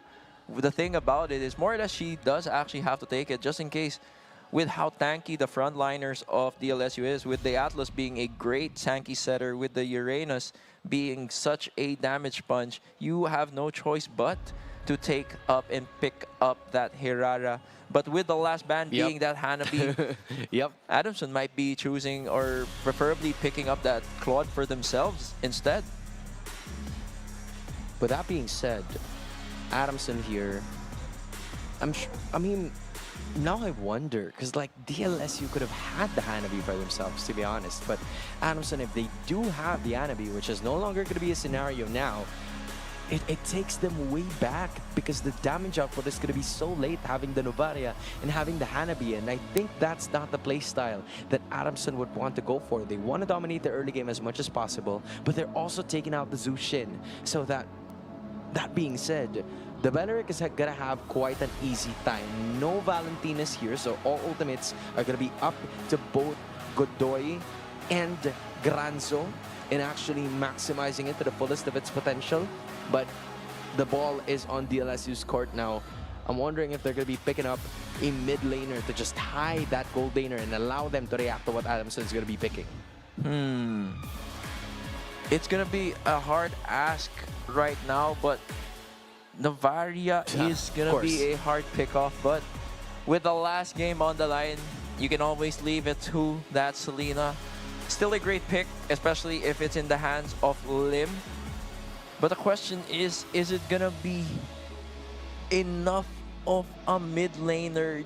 Of course, you want to be able to burst down a few members of Adamson, or at least provide a lot of lockdown. But how are you gonna be landing the stuns or the arrows if Adamson University's lineup, ADU's lineup, is so mobile? Yeah, that's the thing though, because at the moment it could be a hit or miss, because Selena, whenever it's used by Lim, it has those very specific angles that you were not supposed to see that Selena, but it's still there. Now they decided to go for the Esmeralda. I think this is a solid answer, considering that he could just press his first skill, cancel out the damage that's going to be given by the Abyssal Arrows and the Abyssal Traps too, and the Claude again doesn't have good history over the last 2 games, but Adamson wants to change that in game number 3. It's just that this lineup requires heavy on the Hirara to pop off in the very first few minutes of this game, or else we're going to be seeing DLSU wrapping things up. And I'm wondering if a Granger would be a possibility here, but that means they're going to go too early. So they decide to go for a Nolan to change things up and put the Paquito in the goal lane. Wow, what a turn. This is a complete 180 from the DLSU we are known to see. We're seeing a very early game reliant, early game explosive lineup coming from DLSU. With that Nolan pickup, they immediately seal the deal that they have to play on a timer. Well, what a draft this has been for both of the teams, man. It has been very methodical in terms of approach for both Adamson and DLSU. With the latter, the Green Aces having a surprise at the end. And Adamson, on the other hand, it feels like they've had that Hirara and they're going to be trusting on that. They're building around that specific lineup. So both teams having quite different approaches in terms of their lanes. But the Nolan might match up quite quickly, or might match up quite decently against that Hirara, because of how fast that's going to be. Like, the burst damage is also going to be there. But with them leaning towards the Paquito and a Claude is going to be on the other side, it might be a little too difficult, actually, for them to pop off all of a sudden and make things happen, because that has been the problem from minute 1. It's really difficult to say, because with how the draft has been played out, or how they played it all out, it's really gonna boil down to execution. You know how we were saying a while ago, it really, everything starts mattering. And in this game 3, everything is starting to matter, because if you are warmed up, if you get those lucky early game stuns, it's gonna tell the game, it's gonna seal the series for both your teams. Well, all those speculations And all those questions will be answered here in game number 3. Who will be meeting National University at the finals? Will it be Adamson's first time, or will it be De La Salle making their return into actually defending their throne? Still, it's Hans and Miggy bringing you the action here at the MVP Studios at Mandaluyong, and we are going to be up for a battle with Valera holding on to a Hirara and Tating making his Nolan happen. I believe this is the 3rd different hero that Tating has used in this specific series. Yes, sir, indeed. This is going to be different playstyle, but of course, we're going to be seeing an aspect of what he has played or how he used to play. We might be seeing that inkling, that sudden pop-off, much like we did in his previous series, because that is what they need right now. DLSU's members, their key players, need to find it in them. They have to dig deep to find that win. Very first few minutes of this game, not much is going on. That's how it always has been for both of these teams. They don't really look for those pickoffs, unlike what happens in that very first match where UP, looks for pickoffs against Estacio. NU does the same thing in game number 2. But this time around, not much activity. And I think they should be surprising some people, just like what's going to be happening here as Granzo is going to be cut down, almost losing his life in the process, but he didn't even use the flicker. That's great trigger discipline, but now it's going to be ensuing yet again, and Valera's going to be going down. That's the first pickoff of DLSU, and this is hyperactivity that's working for the Aces. This is the type of aggro you would not be expecting from the way DLSU has been playing the group stage, and now into our last game for the best of 3 here in the semifinals. You were not expecting that type of aggression, but here they are showcasing to us that they could play on a timer, and hopefully it bears fruit for them, because right now they're really utilizing the bushes they are known to be hiding in. They have multiple assassins, multiple damage dealers, multiple burst outputs here in the early game, so it's only a matter of time before they will hit that wall. Yeah, Lim's been so active in the first few minutes of this game. It feels like every single time we see him on our screens, there's always going to be an abyssal arrow tossed, and that is the idea that you would want to have if you are DLSU. You've already ballooned to a 1.7k gold lead only 3 minutes in, which is going to be providing some sort of lead, specifically for Tating using this Paquito, because they had Valera caught out of position, or maybe that was his usual routine that was disrupted by DLSU. So now Adamson is going to have to find some kills, but they do not have the damage to back it up, because Valera was already delayed, and that Claude plus the Novaria is going to have to wait until the later portions of this game. Right now, Adamson breathing a slow breath, because they're only waiting and seeing what lurks in every bush they will have to come face to face with, because just like that, they experience the burst from Lim and Tating, forcing the fatal links on Godoy, maximizing the cooldowns every step they could take, because that frontliner with that Belleric gone, this timer on the turtle might just be another free turtle for DLSU. Again, Lim's having a pretty good day. He woke up on the right side of the bed today by hitting those abyssal arrows, and it feels like everything has been close. It's an inch away, or it's spot on, and DLSU is going to be helping themselves towards this turtle, and without the Hirara around. Anastacio, on the other hand, answers with a bullet or a planet of his own as the fight is about to ensue again. Adamson gets a momentum play, and again, Tating, no retribution. They wanted to use it for that orange and purple objective, and that's what you get. You can't give space to the Novaria. You can't give space to the Selena, because that's exactly what's going to happen. It is what is it? That is a steal from Anastasio. The fact that DLSU had that little slip-up. They did not have anyone posturing from a potential star shatter from the side of Adamson is what got them that turtle stolen. And of course, they kind of played a bit overconfident, knowing full well that they look more or less like a free turtle in their hands. But of course, you never count out on the long-range damage dealer, which is the Novaria in the hands of Anastasio. You know, Granzo is a tree and his roots have been planted by DLSU. Every single time that he steps into an abyssal trap, there's always going to be an abyssal arrow coming up next. Like, it doesn't stop. It doesn't just land onto him. It also hurts him in terms of his score with the HP bars dwindling down. So Adamson would have to find another way to activate Granzo because that is how they were able to win the very first game of this series. Now the third is going to be destroyed. 5 minutes and 47 seconds in. Another arrow was able to hit, and DLSU is feeling confident in the first half of this game.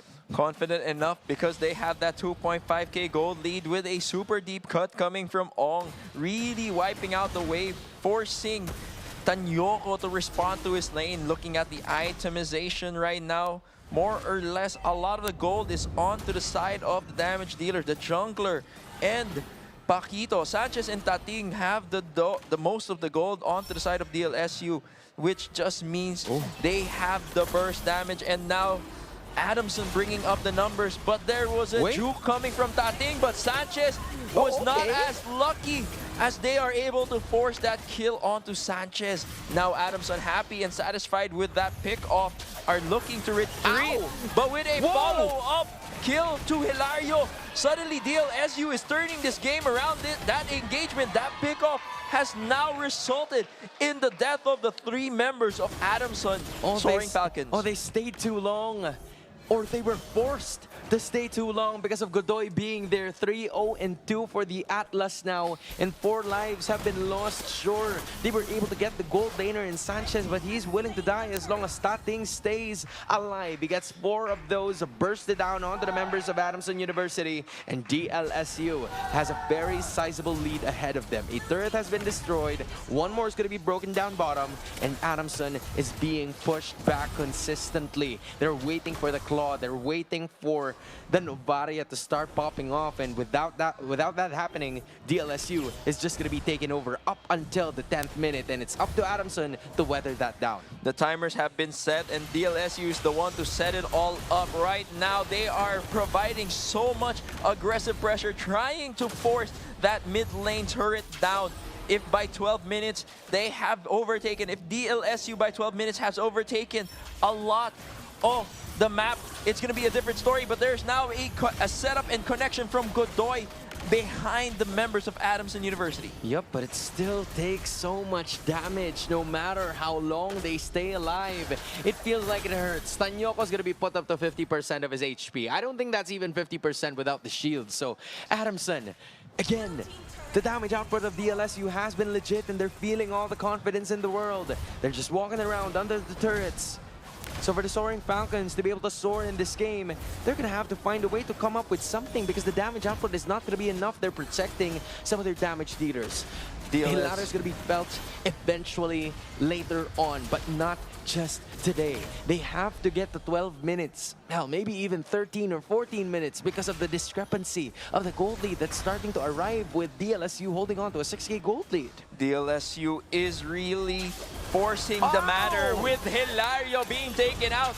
Tating made it look so easy, and now there's responsive attacks and skills being slung by Adamson University, forcing that Wrath of the Dryads, and now that is the Lord respawning, the first Lord spawning for this game. And there are no big ultimates on the side of Adamson as Hilario is gone, as Granzo has been forced to use the Wrath of the Dryad.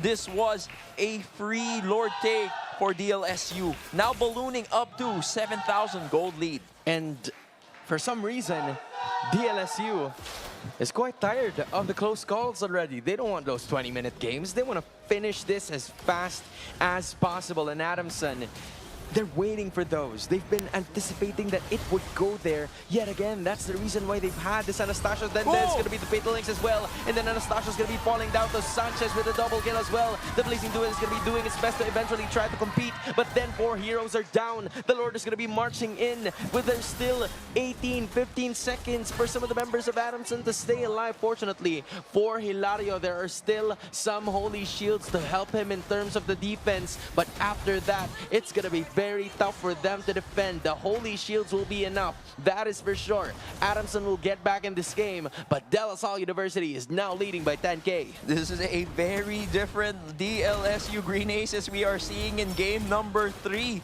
A lot of their themes, a lot of their thoughts or their game plans has been the slow turtle always wins the race. But now they are looking like the rabbit, looking to end it all so quickly with that inhibitor turret being taken aback.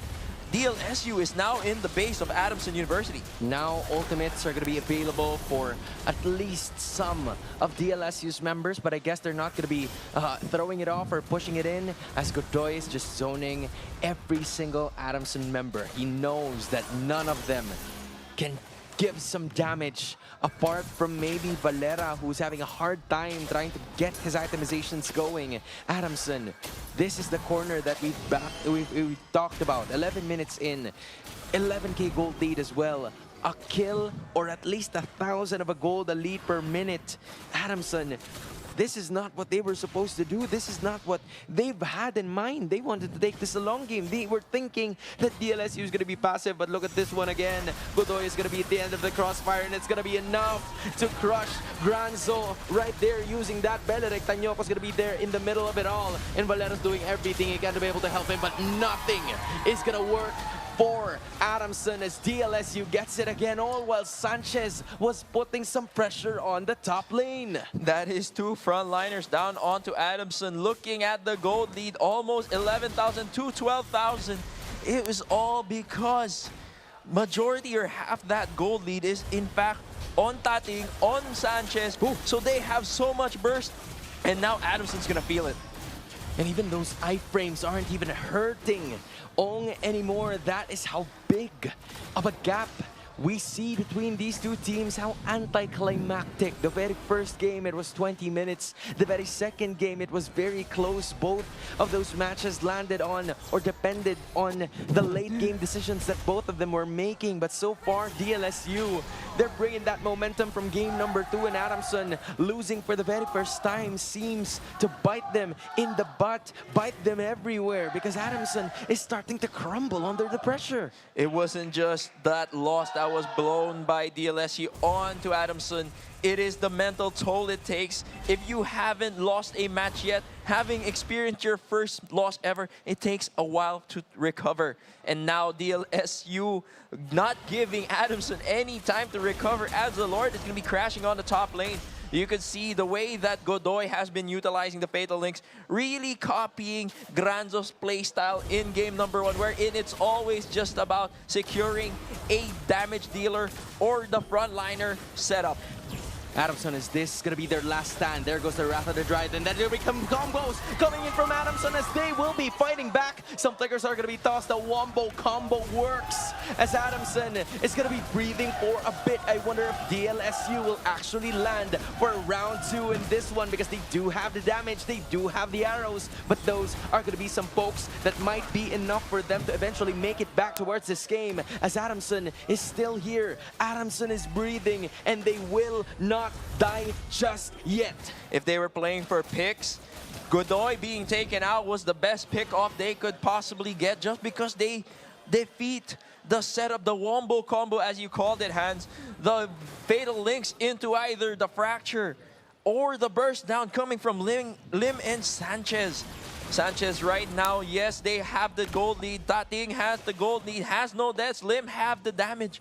But right now, they need the setup. They need someone to make sure that all their burst damage can hit multiple targets on the side of Adamson. Right now, 70 seconds to the next Lord.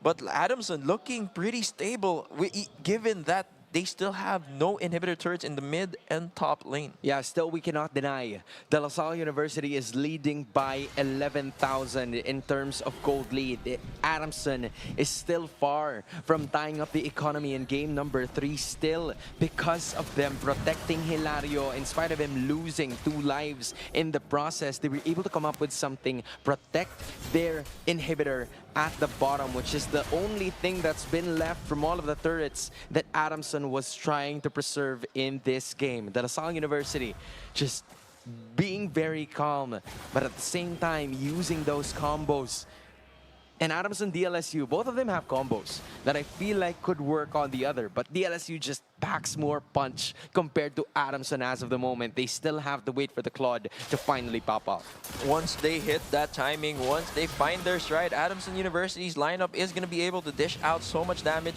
They're going to be able to tank a lot of the burst potential coming from DLSU. As we could see, Granzo is now building up to a third item just yet. He has the Dominance Eyes and the Antique Cuirass. It's just a matter of finding out where the angles are going to be, which angles DLSU is going to be taking to try for another setup. Godoy is the hero, the player they have to track if Adamson still want to be able to be part of this game. Still goes the same way. The Lord goes to DLSU as they're going to be hoping to finally finish this off.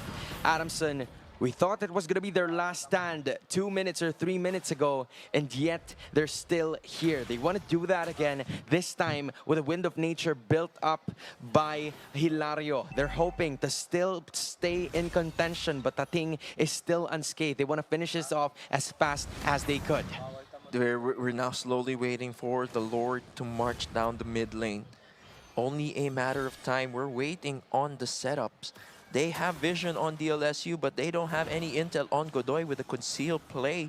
But now he's setting it all up. No Fatal Links. Fatal Links fumbles and fizzles.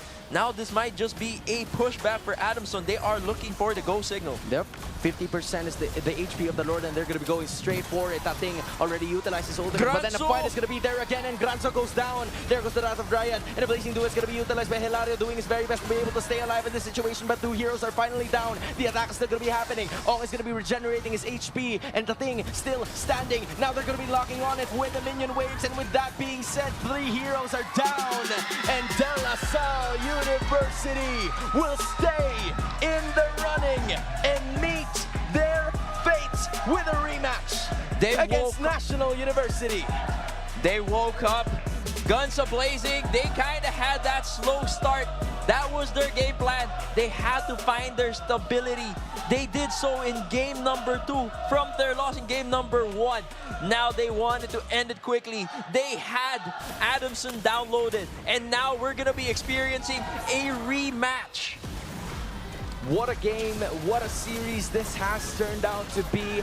Game number 1, it felt like Adamson had it in the bag. They have all of the momentum, carrying it during the group stage. And then in game number 2, late game decisions have propelled De La Salle University from getting this victory. And in game number 3, it felt like the pressure started to get to Adamson after losing for the very first time in this tournament. That says a lot about how they would want to do. Still, a major applause should be awarded to Adamson for that valiant stand.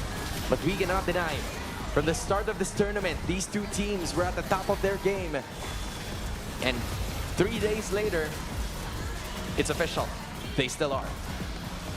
We're looking at the podium finishers. GG, well played to Adamson, but of course, great gameplay from both our teams, as we saw that Adamson and DLSU really put up a great fight. It just so happened that DLSU just played their early game a lot better than Adamson. And now, of course, it's just a matter of time, as we could see with their lineup, the way they were just able to dismantle the base of Adamson. You got to give the credits to the MVP, Tating, 2011 on that.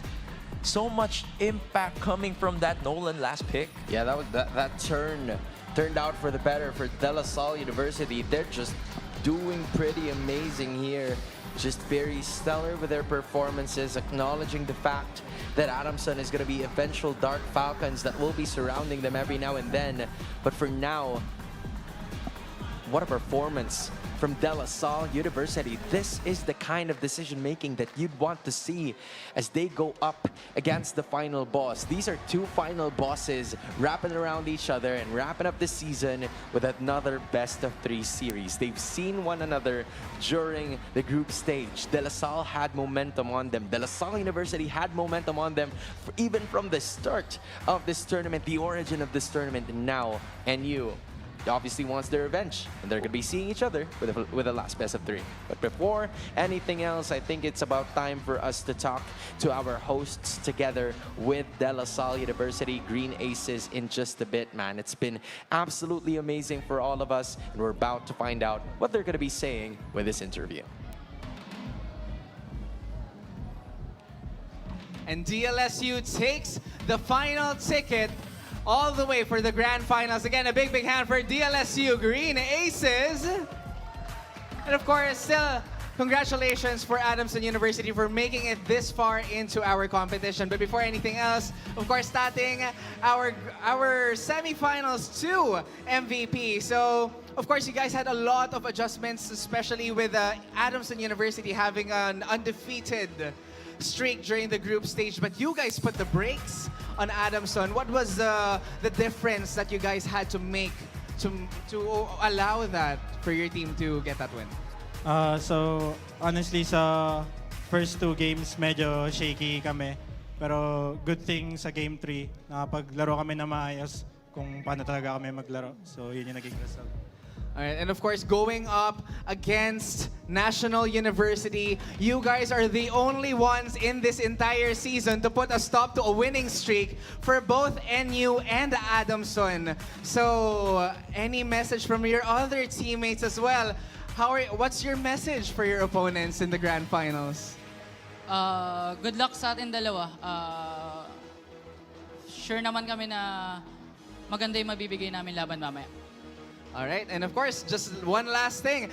One message for the Animo La Salle community and everyone supporting you guys right now.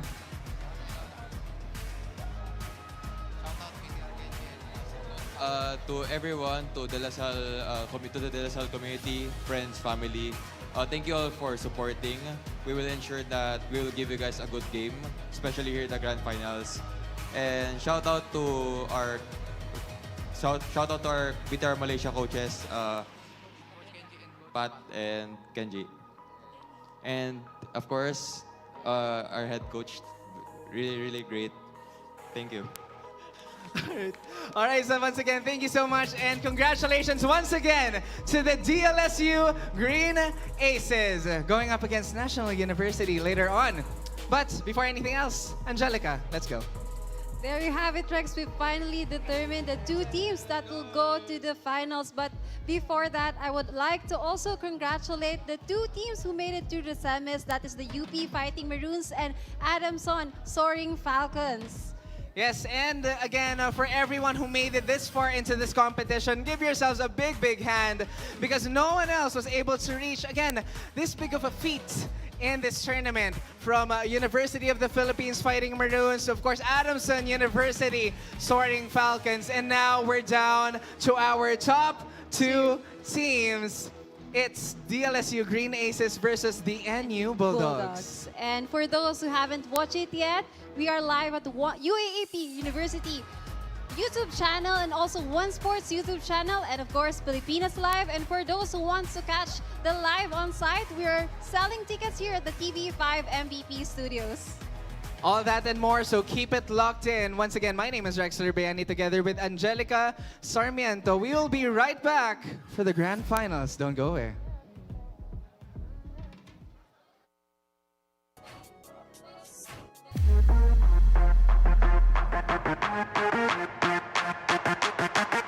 All the best sports action is right here.